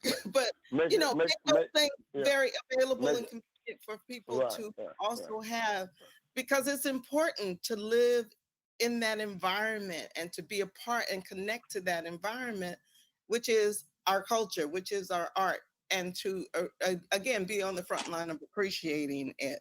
Because we can't be out here advocating for Juneteenth and not conscious about our culture truly, which is Africa. And when you say that our culture, like my family, Like my family, our Okay, culture we is need to call that inherent culture. inherent culture. Inherent culture. See, let's start changing the terminology that we use here. All right? Smokey Robinson said it best. And my family's part Cherokee and Chinese. So and I respect the Native American culture. So we are strong and we have a roots in Africa. Everybody's African And the science of it all says, listen to me real careful here. The science of everything we're doing says we are the newest culture on planet Earth and the survivingest culture on planet Earth. That means we're the strongest culture. And the first. And the last. There you go. We the Alpha and Omega, baby. Brother, we're the first culture. That's when right. God took that black Everything rotates off of us. Everything rotates. But we don't know nothing about it. But we don't know nothing about it, and that's the point. Right. And not only do we not know nothing about it, Sister Sade, we have been made not to want to know nothing about it. Our challenge today is how to create a curriculum, a mechanism that our people subliminally as well as directly and covertly and invertly learn about their own black self and be proud about it. That's our challenge. Because other than that, we fighting the Baptist church, we fighting the Methodist church, we fighting the Catholic church, we fighting the Republicans, we fighting the Democrats, we just in black skin. We fighting each other, but again, that's all by design. That's all by design, you guys. Okay? Absolutely. That's the way. Absolutely. And we can't blame nobody for this. We can't blame nobody for this. No, we're not blaming them. No, we're not blaming them. We can't blame the potter. We got to blame the one that designed the pot. See, so we're not blaming them. The thing is, we got to design a way out. Yes. Once we recognize how we got in, we design a way out. Yes. We always go back to this factor. When Steve said what he said, that black woman is the key. Until we lift her up and put her back where this country, this world has taken her from, the black man will never be where he needs to be. Our challenge is to put her back where she belongs. The only reason it survived was because of the black woman. Say what now? The only reason our culture survived is because of the black woman. Amen. That's what all the data says. Amen. Yeah, she the booty, baby. She the booty. She the pride. Always up there. So the terminology. We just stop protecting our pride. The terminology is subversive indoctrination. That's our education has been. We've been subversively indoctrinated to think very little of ourselves, right? Everyone has been socialized to hate black people. Everybody. And like I said before, we all do what we do better than anybody, and that includes hating on each other. We do that better. That's right. We do it better than anybody. Let me show you. Oh my God. Let me not get so caught up in this conversation because it's really. So, all things Juneteenth is about our mission statement today. You know, our mission statement is we have a mission to bring all Americans together. Okay, we're going to get back to where we're at right now in our day-to-day grind. Hey, Sterling, our mission statement starts out to bring all Americans together. And May I say something that you all left out that's very important?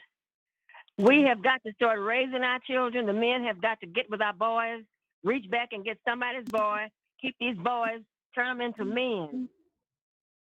Because right now, the boys are since 95. And the way you get rid of the race, that mission is out there. It's just that we have not spread it as much. That was one of our mission came from 1995 with 2 million men. It's out there. We've been doing it. We've been going into the prison. And you find now there's more black men that are singly raising their children after 95 than ever. We're doing it. It's just not on a larger scale. because You we get have rid not of a built our race of people education through the system. men. You get rid of the men and you get rid of a whole race of people. Get rid of the We're men. not a race, That's we're a what happened. nation. Everybody else is a race. We're a nation. They came from us. We are And original people. and you know that's part of the balance that has to be brought. We have Brother Theory on here, the Buffalo Soldiers, born from Juneteenth. The agents of our freedom in America was the U.S. colored troops. Everywhere they had a statue, a black man with a gun showed up and said, "Drop it."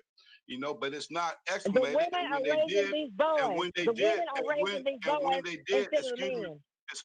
and when they did, they made a movie about the 54th and 600 black men that ran out on the beach and got massacred. But the day before, outnumbered, they defeated them. You know, under the guide of a white man, they went out and got killed on the beach, but left up to their own leadership, they were able to significantly defeat a larger number of people in Oklahoma. So that's I'm part of looking the at our subversive society indoctrination right of now. America. They'll tell you the Steve, story of you talking past. I'm talking but they about won't now. tell you the I'm story of talking about success. now. Huh? Now, these women are raising these boys, and the boys are looking at the women, and they turn into women. Now, you men are going to have to step up to the plate and start getting these boys, showing them how to be men and taking care of their families. Well, Rosette, I keep saying That's to you, right. you're That's absolutely right, brother. right. That's But right, that are- Mother but that Rosetta. is entity. What I'm saying this is that we fail to accept the fact that we have been struggling in this country for over 400 years. There is a model among us that have kept our blackness that we just scattered. There was a group doing the captive part of us in chattel slavery that were called Maroons. We never gave up our freedom. We never gave up the fight. There are still among of us that have always tried to fight for our blackness. We take care of our families. We respect the black woman. We work and do for ourselves.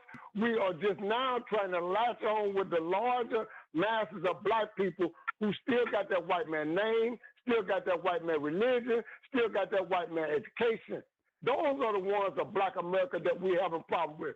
Because you say we come too black. You say we don't like white folks, all types of stuff. But we have learned over the years now, regardless of how our people are, love them where they at.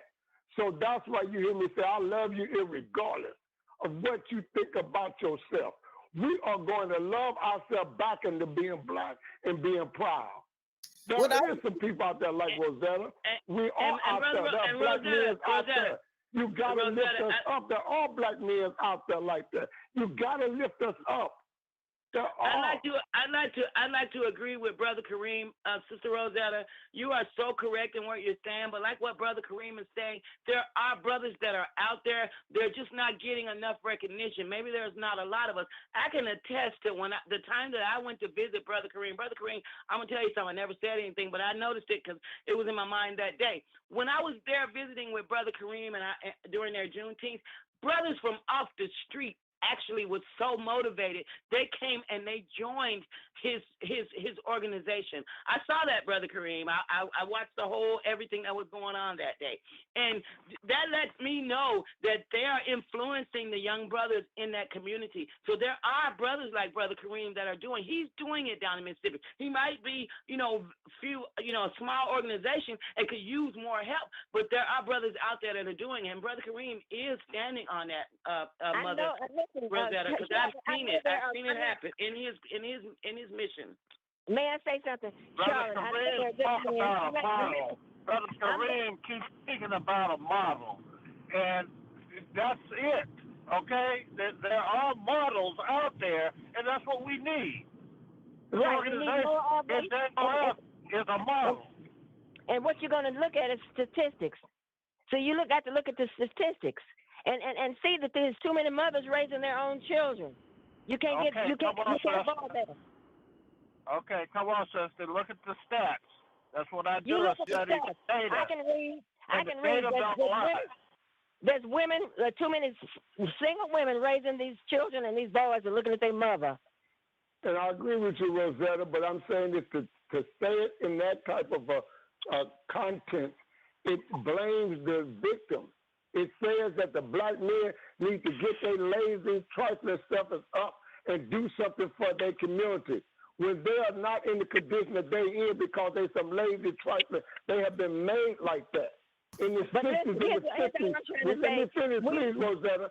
Please let me finish, Rosetta. In the 60s and the 50s and the 30s, our men came up from Mississippi, from the South, so they can get an opportunity to raise their children, so they can have an autonomy over their homes. But they ran into a North racist roadblock as well as they had in the South. And so they just like they got beat down here, they got beat down up there. And so now what we're dealing with is a smaller group of black men trying as a pole. But when the Christian church and the Muslim church and the National church all come together and recognize the value of that black woman, the black family, and the black community, and we start organizing from that perspective and put these European traditions and things aside, sister, you won't have that card no more. Well, here's all I'm trying to say. We need to stop turning the other cheek and do what we need to do. Now, if there's a problem in the community, we need to face up to it and work on it. Hold hands, join forces, and work on solving the problem. Now, just to turn your head and ignore the facts, you doing the wrong thing. We need to address the problem and fix it. Whatever. Well, I can strongly say Brother Kareem is doing his part with young black brothers in Mississippi in his area. Can I say The model something? says that we can rule out every possibility for failure. Well, let That's me. what the model says. Excuse me, I would just like to say that what our greatest thing is public relations. We need to promote the goodness better than what we are currently doing, because we're allowing media to dictate and to showcase and to say statistically, this is what y'all looking like. Statistics are some damn lies. I've studied statistics. Come on, sister. Well, if you statistically, Excuse me. I really do believe that what model could and should be is a reverse Willie Lynch program or play or novel. Let's just tell the story and reenact it and put it out there in ways that we know will help us get through this Willie Lynch thing, because that's what's up. We really need to talk about all the beautiful things that we know we're doing, but it's not being broadcasted. It's not it's not being celebrated. It's not being written about in ways that we know are in numbers that we know it means to be able to penetrate this negative perception that black men ain't doing nothing. And that's why Mama Rosetta don't know about Brother Kareem, because Hello? if he was being African, Can I say she would something? know. You don't listen here. I'm not judging our race by Brother Kareem. I'm looking at statistics. Can I say something? yes, go ahead, Coffee. Okay, with my Juneteenth, every one of my Juneteenth you can pull up in the St. Louis American newspaper. Every one of my Juneteenth events, I recognize the black man. How do I recognize the black man? I crown 500 black men. If it's 504, if it's 498, every one of them get a crown on their head. They form a line and they come up on the stage. The photos all in the newspaper. They come up on the stage. They get 1 minute to tell who they are and how many children that they are father figure to, whether it's biological or not. And it makes them feel so good. The majority of them said they've never even been on a stage before. They see these grown men from 16 to 96 get up there, tell their little short story, and a lot of them just break down crying. And I put a crown on their head, and it makes them feel so good. There's so many black men that are raising kids by themselves, that's been the good daddies to other people's kids and everything, that never get recognized. And they told me they felt, and they told they shared it with everybody at the event, and they look forward to it. And I do it every year in my Juneteenth. Excuse me. Are you from St. Louis? Hold on, please. St. Louis. Are you from St. Louis? Yes, I am. Do you work with Brother Shaheed and them down there? Absolutely. Anthony Shaheed, Zaki Baruti is my godfather. Yeah, Zaki. I just talked to Zaki yesterday. I write in the newspaper. See, I was part of the organization down there. Okay, yeah, I'm a member of UAPO. That's why I talk the way I do. That's why I talk the way I do. There you go. Excuse me. I asked Brother Shaheed about Brother Kareem. Hey, Kareem, hold on, you guys. Hold on. Hi, Sister Coffee. I love you. This is Charlotte. Love you Hi, too. Sister Coffee. Hey, I spoke Hello. up, Charlotte. I said I love you more than you Check. know. We right here. Check. Hold on. Go ahead. Okay, I just my name is Jarita. I'm here in Birmingham, Alabama. I heard the information and everything, and I was wondering tomorrow on Sunday we're gonna get a message in terms of how to get on the call for tomorrow. Yes, there'll be a link that goes out. Coffee's on the line now. Coffee, you want to do a 30-second promo on what you're going to talk about tomorrow? Okay, sure. Do it right now. Yeah, explain to the sister, yeah. Okay, it's not being recorded. It's not to be recorded, right? Just you want me to just tell them. I'm basically just going to recite the Juneteenth national anthem. Okay. Okay, so that basically that's what I'll be doing. Coffee. Yes, sir. Coffee. Will you please give how you were commissioned to create the Juneteenth national anthem? Who did it and all that stuff? Okay. Okay, so share that tomorrow. You saying? Yeah, share that tomorrow. Okay.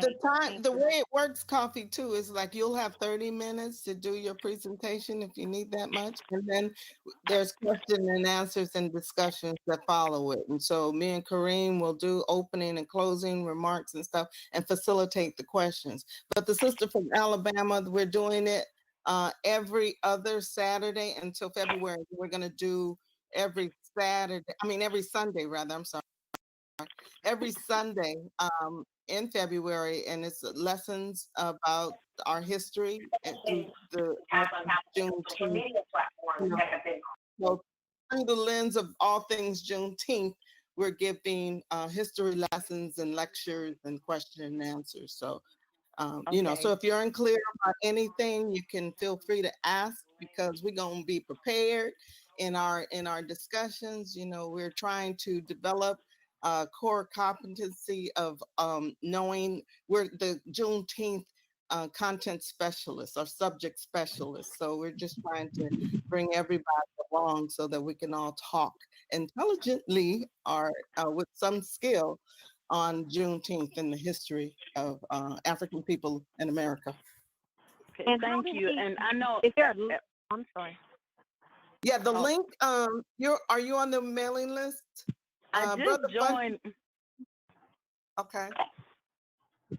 I just joined the link. I'm sorry. Okay. Just join the green. There'll be a link to Zoom, and we will have a link through our webpage that you can view it through YouTube by tomorrow too. So we're working on that. Great. So there'll be 2 ways to get in. Yes, sir. That was basically it. I'm sorry to interrupt you guys. Go ahead. No problem. No, thank you, Coffee. Look forward to that tomorrow. Thank you, Brother Kareem. Is that you? Yeah. Ben Hayes.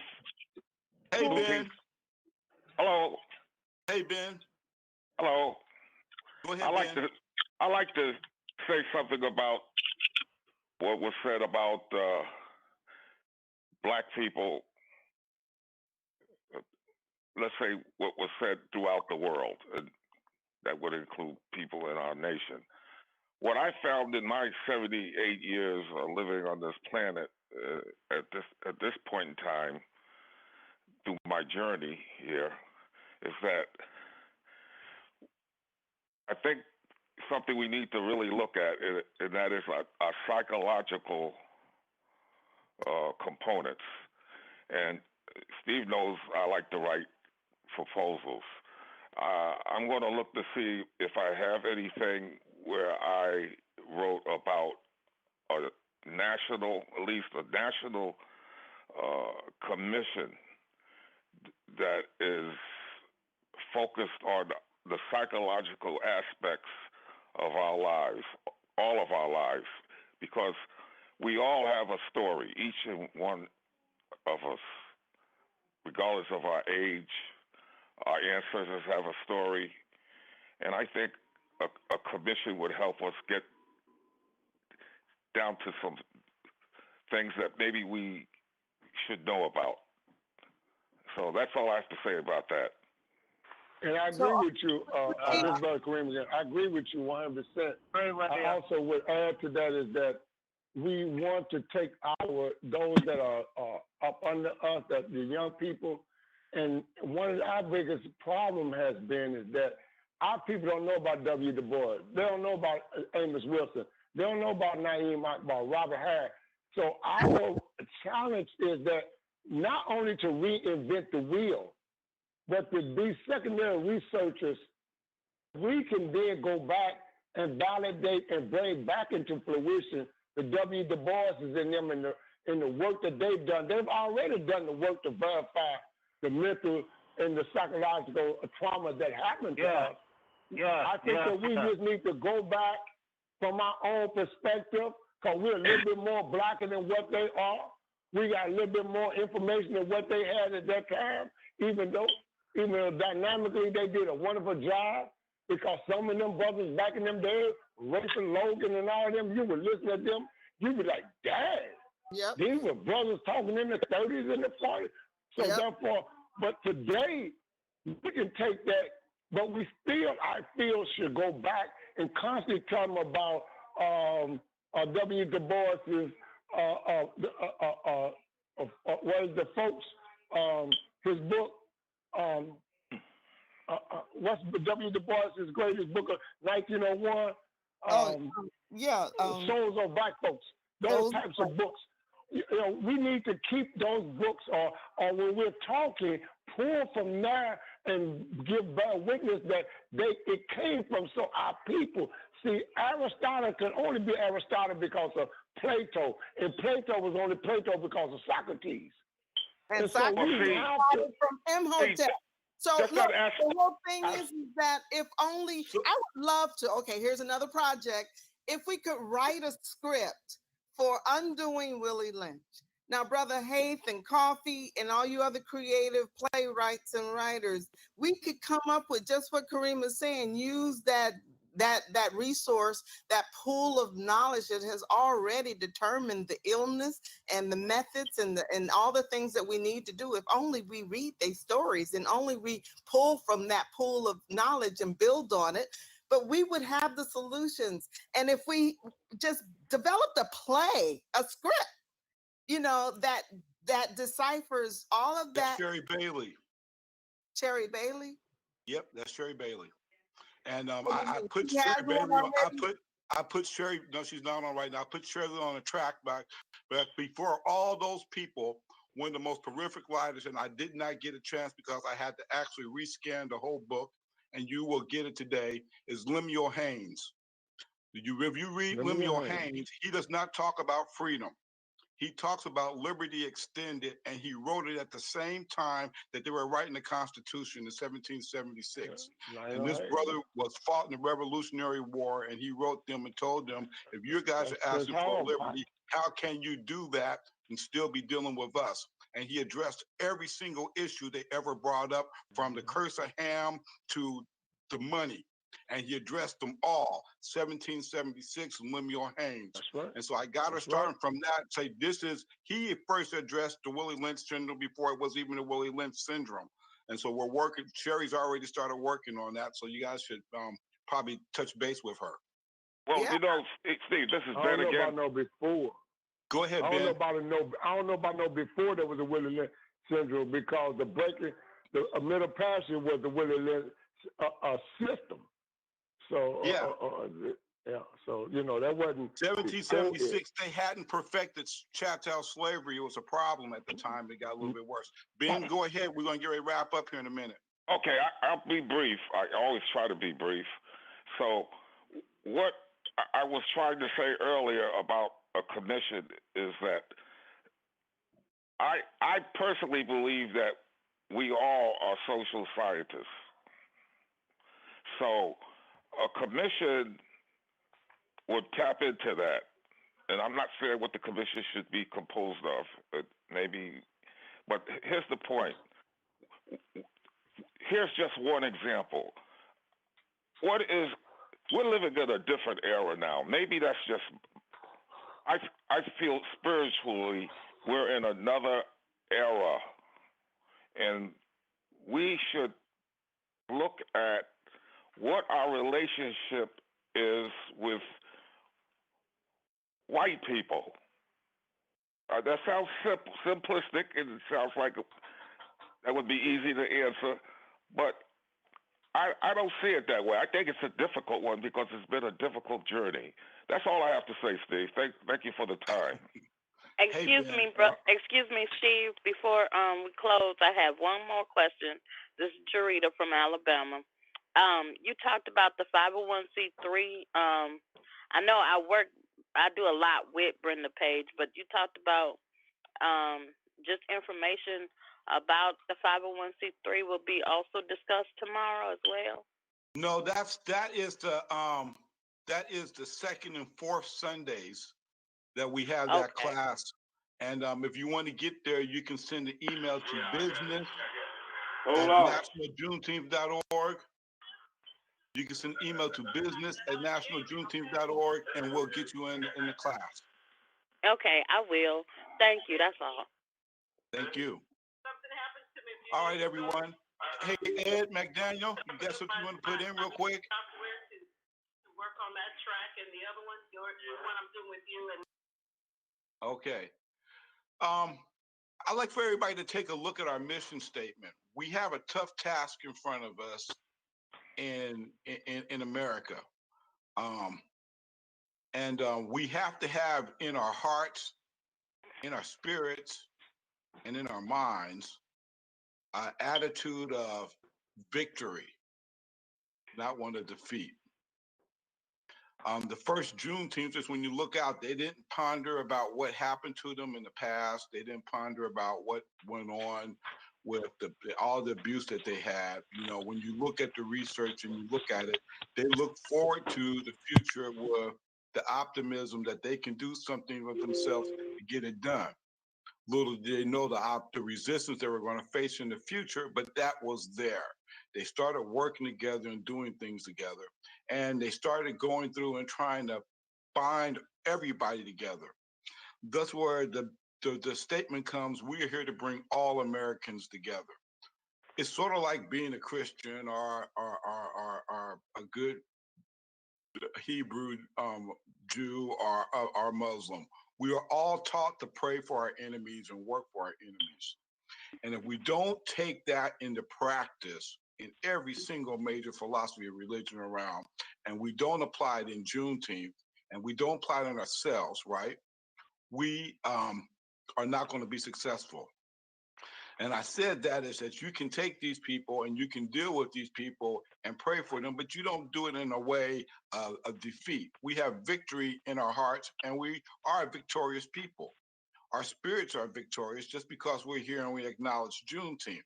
We have to bring our mind, our body, and soul into alignment with that spirit. And so therefore, I want everybody to know that that mission statement isn't about bringing some Americans, only the Americans that we like, only Americans that we agree with, but all of us together. You know, I agree with Opal that we didn't get freedom by ourselves. We were the chief self-agencies of our own freedom, but it took some work with some other people, right? That's because the spirit still lives. The spirit still lives, and it lives in Juneteenth. And so therefore, we have to take that. And when they look at you, you can say, listen, you're not going to hurt me. You're not going to abuse me. You know, I'm not going to take any stuff from you. And I want you to get this message across, okay? And a lot of things that you have said today leads us to say that we can do that. And this body of people can do that. And with that being said, we have to take some certain actions. And one of the first certain actions is that we have to do if we're going to improve the situation here is very, very simple. Awareness amongst our people, awareness amongst the other people. They have to be aware. We are in the awareness stage. We have to do everything that we can to make them aware of Juneteenth, right? And once we get them aware of what's happening, that's when we pour into education and we reach into all of our brothers and sisters organizations and pull upon all that knowledge and deliver it in a way that is meaningful. It is very appropriate that the Title V legislation didn't pass and we ended up with just another holiday. It's going to be even more appropriate. We get our day of observance and they turn to us and say, okay, it's Juneteenth. What do you want us to do? and we have to have the message delivered to them. And this is the body. First thing is awareness. And that awareness is going to come through by us working lockstep as a team together. We can't help Africa. We can't help America. We can't do anything unless we first as a team come together. Step number one, it might sound pretty simple. Click that link, find out who's in Congress. This 117th Congress, we got to make a dent in. Okay? Congress that was find attacked. out who it is. Congress Find out that who was your attacked. congressman is.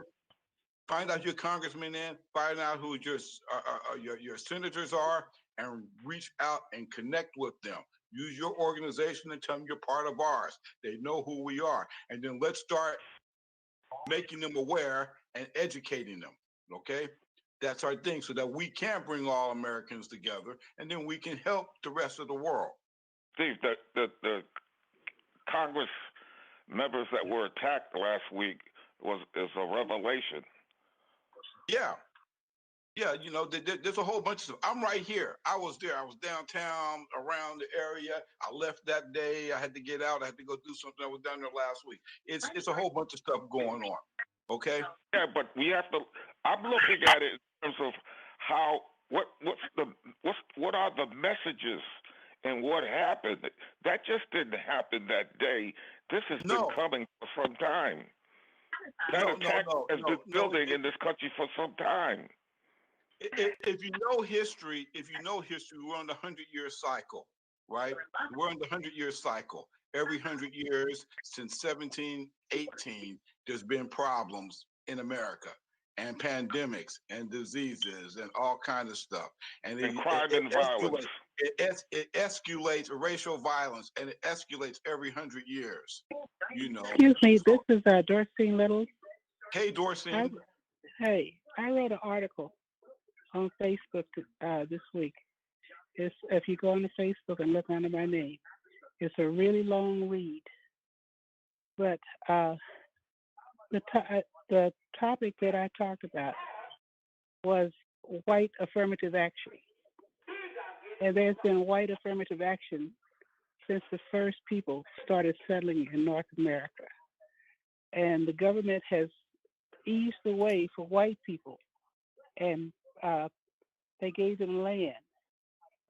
They gave them jobs. They created unions, and the unions, the government allowed the unions to discriminate against Black people and other minorities. So a lot of the poor white people moved into the middle class through the union jobs. So I outlined from the 1700s all the way up through the 21st century, all the things that the government has done for white people. And when the Civil Rights Act started being passed in 1964, the voting rights started being passed, the white people felt like that they were losing ground. And so this is a rebellion against the government that has coddled them all of this time. Amen.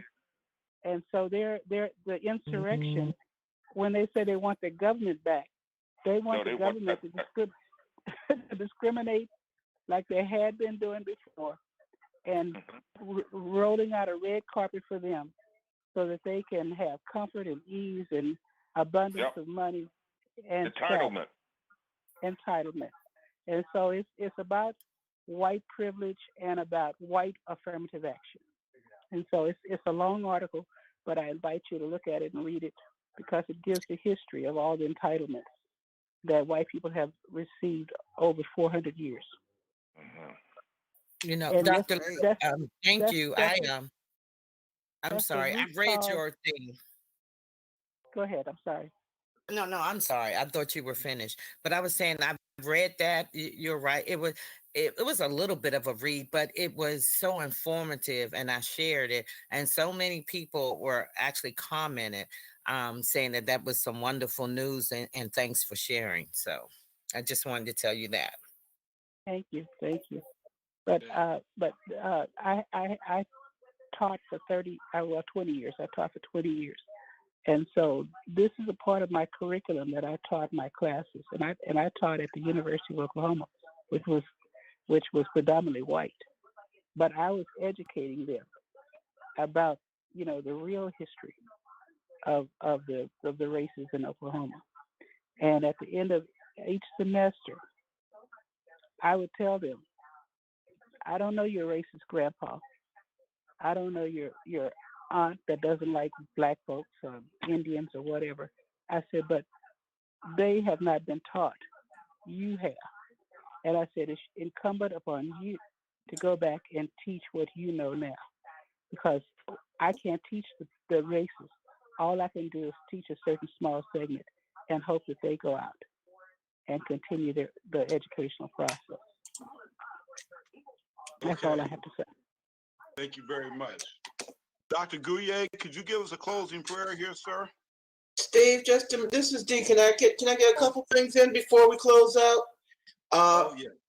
We're talking awareness, so I just want to remind everyone we have the newsletter. I need articles. If you've got some events coming up for Black History Month, if you've got some special programs you want to get the word out, we have the newsletter. We are also doing articles in Indian Voices out of California, which is expanded out here into Nevada and some other areas, and has an online version. We have additionally the Facebook Juneteenth Directors and Planners page. I'd like you to contribute to that. I would like to have you point out the www.njof.org. We have a calendar. Please start uploading your events to the calendar. And also, it's February. It's time to start sending out requests for proclamations to your elected officials. Let's ask our governors and our mayors to start putting some proclamations out, so that when June comes, we'll have a proclamations to announce and recognize Juneteenth. As Ms. Opal reminds us all the time, Juneteenth is 365 days a year. So let's not wait until May to start putting the word out. We have quite a few video components coming up now. We have our Juneteenth TV channel, which is a network with 6 to 8 different stations that we need some content on. We've got YouTube. You've got your individual channels. If you don't have your individual channels, we have a tech class every other Tuesday. I believe it's the second and the fourth Tuesday. We have a class that'll teach you how to set up your own channel on YouTube. We need to get the word out. We need to make the world aware of us. Steve has set up the components. As I say, we have YouTube. We have Spotify is joining. Steve is where I saw a beta on the Spotify. So we have the Spotify network, the Juneteenth TV network, YouTube network, Facebook network, and there's some other ones he's going to bring us up to date on in the business channels and in the tech channels. Please join the classes. Learn about how to get your word out.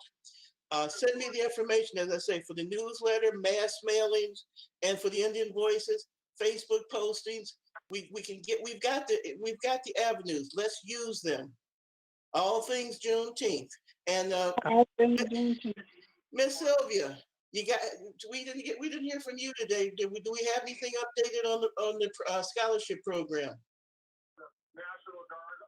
No, we don't. All we had is the committees that went out, and I'm sending out information to the local people in Oklahoma via Rosetta to see how they can assist us with a lot of the local venue, etc.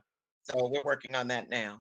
That's fantastic. I'd like to introduce you to Jarita. She's going to be our new person down in Alabama, in addition to Brenda Ford. So we're expanding. If you have Juneteenth pageants, Juneteenth scholarship programs, please join us. We'll send out an email to remind you. Please, let's participate. We have 50 states and the District of Columbia. We need more than the pageants that we had going this year in October. We will be going to Tulsa with the winners of the local pageants in October, third weekend of October, when we do the annual meeting and the pageants competition, the national pageant competition. The young ladies this year are doing scholarship. I'm sorry, Stephen. I'm sorry. Scholarship program. We must not say pageant. The young ladies this year are going to be 15 to 18 in age. So there has been an age change. There is an update coming on the the handbook, as well as we're updating the directors and planners handbook, which should be out probably in the next week to 10 days. So again, if there's anything you want, you've got a copy of the current one.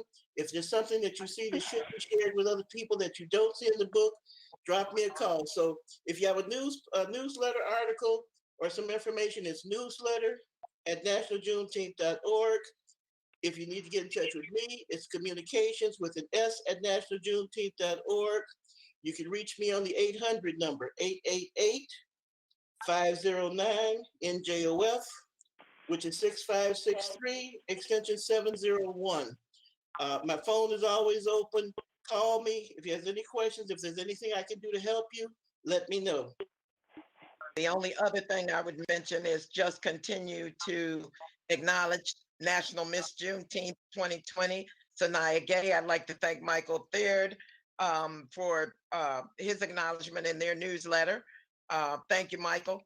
And all the states should have her ties as National Miss Juneteenth. We tried to get her in on the inauguration, but we were unable to do that right away due to COVID, etc. However, she is available to speak and or be a part of any virtual events that are going on right now. I'm calling you right after that, right after this, Sylvia, because I'm getting her in there with Joe, and we're going to go, okay? This is our time to move, and we got to go. So it's a campaign. Before we get Dr. Gouye? One other quick Yes, sir. Can I get Coffee to sign on early tomorrow at 3:45, right, Sterling?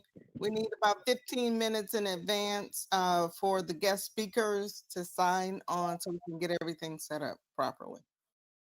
Could somebody say something about Martin Luther King Jr., Dr. Martin Luther King Jr., before we end? I will. Yeah, wait a minute. Yeah, Coffee, sign on. Our time is Central Standard Time, 3:45. And everyone else sign on at 4 o'clock, please. That's Central Standard Time. Okay. Okay, you'll be sending me a link at that time? We'll send the link out today. Okay, great. Sterling be sending it out. Or D will send it out momentarily. Thank you. Thank you. Ben? Yes. Go ahead. Well, all I know is that the man means a lot more to me every year. I've learned that he was God sent. He sacrificed his life for us, and I'm going to be praying for him and his family and for all of us. I appreciate you, Ben. I appreciate you. Dr. Gouye? Thank you. You want to Good give us a morning, closing prayer? Good morning, my brothers and sisters. And thank you, Lord, for waking me up this morning, rattling these 78-year-old bones. I want to thank Sister D. Evans. I work with her every day this week. And she called me and woke me up and said, listen to this Juneteenth meeting. I want to thank Brother Steve Williams, because he's our leader.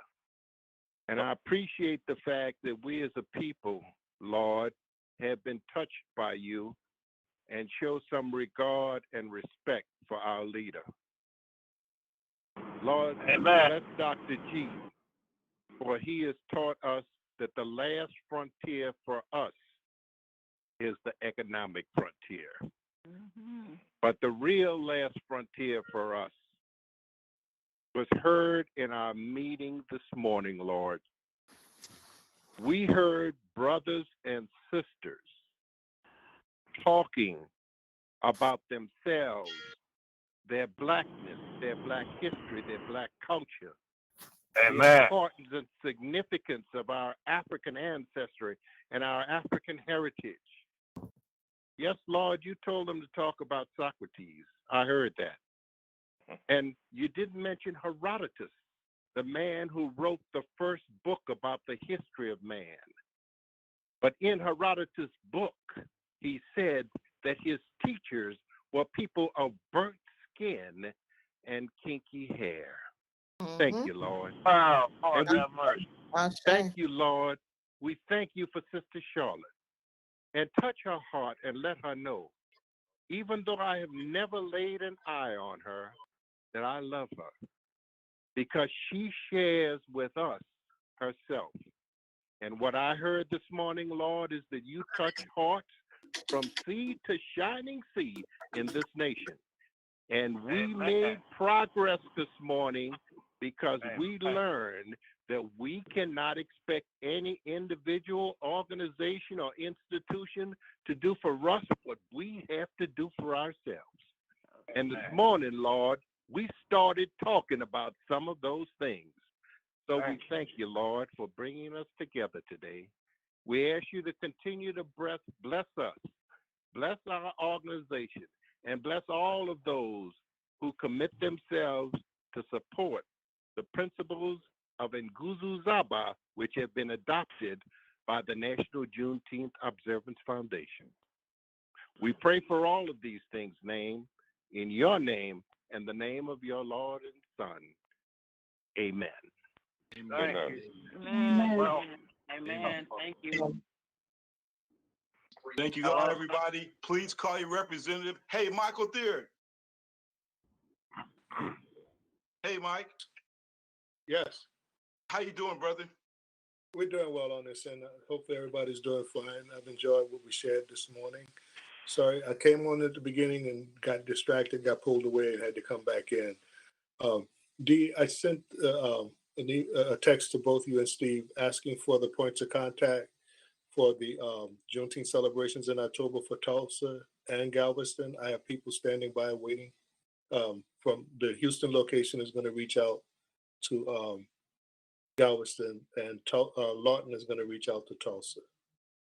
Okay, we'll get you in Galveston. That would be Sam Collins, and in Oklahoma, that would be Rosetta Funches. So, okay, we'll put you in touch with there.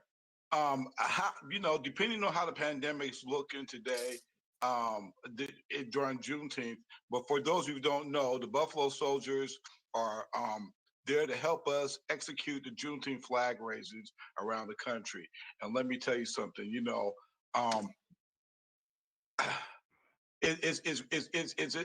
They do such a wonderful job.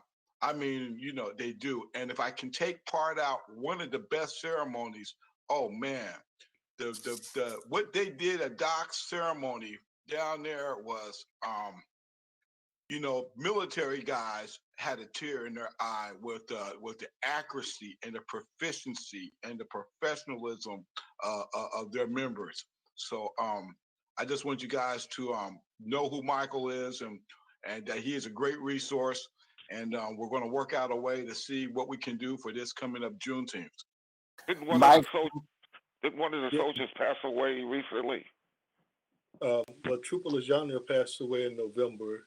He's one of the few active original, when I say original, I mean gentlemen that served during World War II and Korea that are remaining with us. Excuse me. This is Jarita, and I wanted to state just really quickly, you never know what impact that you might think is small. You never know what impact that you lay upon a person, because my first image of Juneteenth happened. My dad's entire family is from Wilmington, Delaware. Sylvia, I've been watching you since I was a young girl. So you never know where your impact. I know you all were like, well, people don't know this and that about Black men. My dad's from Wilmington and his entire family. And, he went through whatever, but he was a dad and a positive figure in my life. And my first image of Juneteenth happened from watching Sylvia do her work. And so when my passion is like, I want to do that. How I do that? How I go there? You never know. So just keep doing what you do. And I know people are like, well, you got to show these Black men. Black men are working. Black men are changing. Black men are raising children by themselves. They're doing it. So I just wanted to put it out there. And Sylvia, keep growing, girl, because you done changed. You never know how many decades and generations you done put on, and you done changed us. For Michael Third and the Buffalo Soldiers. God bless. For Michael Third and the Buffalo Soldiers, I want to share a moment. I do long road trips. Identify yourself, please, so that everyone knows sorry, who you are. Introduce yourself. We know you, but let them know. I'm Michael Dolphin. One, thank you, Dee, for inviting me to be a part of the conversation this morning. My dad's from Boley, Oklahoma, and he came to Los Angeles in 1948 to begin to create his empire, Dolphins of Hollywood Records. I grew up sitting in Billie Holiday's lap, and I had no idea who she was. And I've been involved for over 25 years now with the restoration of the Dunbar Hotel and the Central Avenue Jazz Festival, which celebrates the history of Black folks in Los Angeles, because Los Angeles is the capital of forgetting. And don't get me started, because I'll carry on, because Los Angeles does not appreciate its own history in terms of African Americans and what we've done, while we've done a lot of other things. But I wanted to share a moment. I didn't really, thank you, Dee, I didn't really want to talk about myself. But for the Buffalo Soldiers, I do these multi-day road trips. I'll get in the car and I'll drive 2,000-3,000 miles on a road trip over a couple of weeks just because I can. A couple of years ago, I was in Spokane, Washington, and decided to drive up to Wallace, Idaho, because somebody said I should. And I got to Wallace, Idaho, and I pulled off the freeway to get gas, and there was a little Wallace, Idaho welcome center there. Now, y'all realize Wallace, Idaho is about as white as you can get. And I walked into this little information center to get some coffee, and there was an entire wall that was dedicated to the Buffalo Soldiers. Yep, the born in 1910. Exactly. I just stood there because I had no clue. I had no idea at all. I'm on the West Coast. I'm up in, white country, just the whole thing. And this entire wall was dedicated to the Buffalo Soldiers. And there were white folk, and I'm standing there, and white folks who were running the center came over and said, "You don't know about this?" It was a proud day. It was a proud day, but I also realized that I probably never would have learned that. Well, I shouldn't say that. I shouldn't say that, Michael. But, just in terms of how we share information, you look at, and there's a whole story. The reason this wall was dedicated to the Buffalo Soldiers is because in 1910, they saved that part of Idaho from a forest fire. Yep. There are more details that they saved the town, they saved the city. They were responsible for protecting that part of Idaho and northern Washington. And the white folks celebrated, but I never heard about it. The white folks in Wallace celebrated. Because, by the way, I saw, the time I was there, I saw no Black folks in Wallace. Not a single one of them. But I did see them appreciating us. That made it day for me. Thanks for sharing that with us, Mike. Awesome. I'd like to also point out that Leslie Walton, our person over in Ghana, she is my coordinator, and hopefully she will find a way back to America for a bit. She's our coordinator for the Juneteenth program, but she is also affiliated with our Buffalo Soldiers. She's working with John Everett here in Las Vegas with the Buffalo Soldiers also, Michael. So you have a full connection. We have Ghana, we have the Buffalo Soldiers through Leslie, as well as Juneteenth. And please recognize we are also in Guam, and we also have a footprint in Japan. We are international. So that's part of the awareness. Again, we got to get the word out. We're not just and board member Amani Terrell in Mexico. Mexico, forgot Mexico. So we're international, folks. Let's let everybody know who we are. We are the subject matter experts for Juneteenth. Let's let them know who we are and what we have done. We have accomplished Juneteenth legislation in over 43 states and the District of Columbia. We only have one state without legislation for Juneteenth right now, and that is Hawaii. And I'm still saying, Steve, I need to go get that luggage and see who's going to go with me. Miss Opal, I think Miss Opal and I are going. Actually 46 Are we states because the people in Vermont, when they did it, they followed our footprint. And okay. North and South Dakota? And same thing in South Dakota. Okay. Those are our people too. So we have pushed it. We are the experts on Juneteenth. Let everybody know, and don't forget to make those phone calls and sign the petition. Miss Oakland said she was going to go with me last year. We were going to go to Hawaii, so that may be my traveling partner. But Miss Opal still has the petition out there. She took 1.5 million signatures to Congress back late September, early October. She wants another 1.5 million. And her petition is at www.juneteenth.us. If you have not signed the petition, sign the petition, pass the word on the petition, pass the word on how to find out who your elected officials are, send the letters, send us some articles. Juneteenth. D, I stay packed, just so you know. When you go to Hawaii, yeah, I'm there. I got my suitcase too. Mexico. Miss D. All right, this is Charlotte. I want to go too, Sister Coffee. Let me know. Let me know. You know I'll fly anywhere, Miss D. All right. Doc had the trip for Israel. We're going to Hawaii. What is that, Steve? That's YouTube. Oh, yeah. I've been watching that. We're not going in person? Oh, dang. No, we're on YouTube right now. Oh. I've got it up there. So Steve will get us the link before the end of this week or end of next week. It's on the page right now. You've got it over there. Great. I have two questions. I came in an hour late, and so I missed. Did Dr. Gerald speak about the Bitcoins? Was that today? Yes, it was. Yes, ma'am. Okay, I missed that, but I'll give him a call. I know him personally, but I wanted to hear. It's on YouTube. We recorded this on YouTube. Great. Okay, and second, Mike with the Buffalo Soldiers. Are you out of California? Michael is East Coast. But we do have presence in California. Because I was just wondering, did I meet you in California? Had I worked with you guys? Did you know Eddie Smith, the Black Stunt Coordinator, founder? Could you say that again, please? Eddie Smith, the Black Stunt Coordinator, the founder of the Black Stunt Coordinator, Eddie Smith. Did you know him? Yes, Eddie. If it's the same Eddie Smith, he also commissioned the Buffalo Soldiers. Yeah, he's passed now, but yeah, Eddie Smith out of California. Did you know him?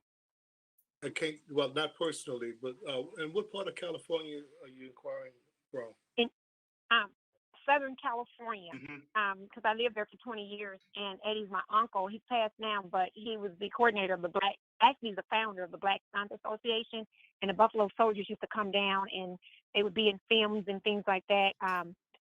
That anytime they were in a film or anything, they would come through Eddie, because he handled the Black Stunt for SAG and AFTRA. Okay. But anyway, I'll try to catch you offline or whatever. But I just wanted to see if you were the same person that I had met, because I just can't remember all these names. But anyway, I hate I miss Dr. Gerald, because he's from St. Louis. Eddie's from St. Louis as well. But anyway, Gerald is from St. Louis, and he recently moved to California probably about a year ago. And but anyway, I'll just check it on YouTube, Steve. Yep, it's on YouTube. We'll send a link out and we'll post it on directors and planners. Steve, tell them a little bit about our database. We need to get that database updated also on NJOF. We need everybody to sign into the membership portal and put in your name, your telephone number, your email address, and your foundation at the minimum. So I'm actually working on something to make that a little bit easier with Danny as we're revamping the website. So, but we want to be able to because we do a lot of exchanging the numbers back and forth, and we should get the Rolodex really where it's at so that people can really interact with each other quickly. So next week, as America gets through the inauguration and we get our initial letter out, next week we'll be talking about another part of economics, and that will be TANDISes and how we set up a TANDIS and the whole 9 yards. So this is cooperative economics used by many groups, and we're going to try to implement a program throughout the country here. And I hope to get it going so that we can start in Black History Month. And that would be part 2 in our 10-step prosperity through Juneteenth. Anyway, until that time, you guys, I really appreciate every single one of you. I did make a couple of phone calls. Lynette, if she's still on here, I'm going to be calling you in a minute. And Coffee, I'll be calling you also, okay? Thank you. All right. Thank you, guys. All things Juneteenth. Have a great day. All Hang out. things Juneteenth. All things Juneteenth. Stay safe.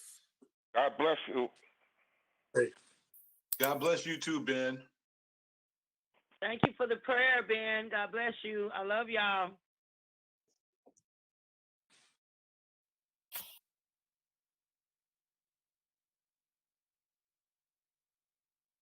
We love you too, Charlotte.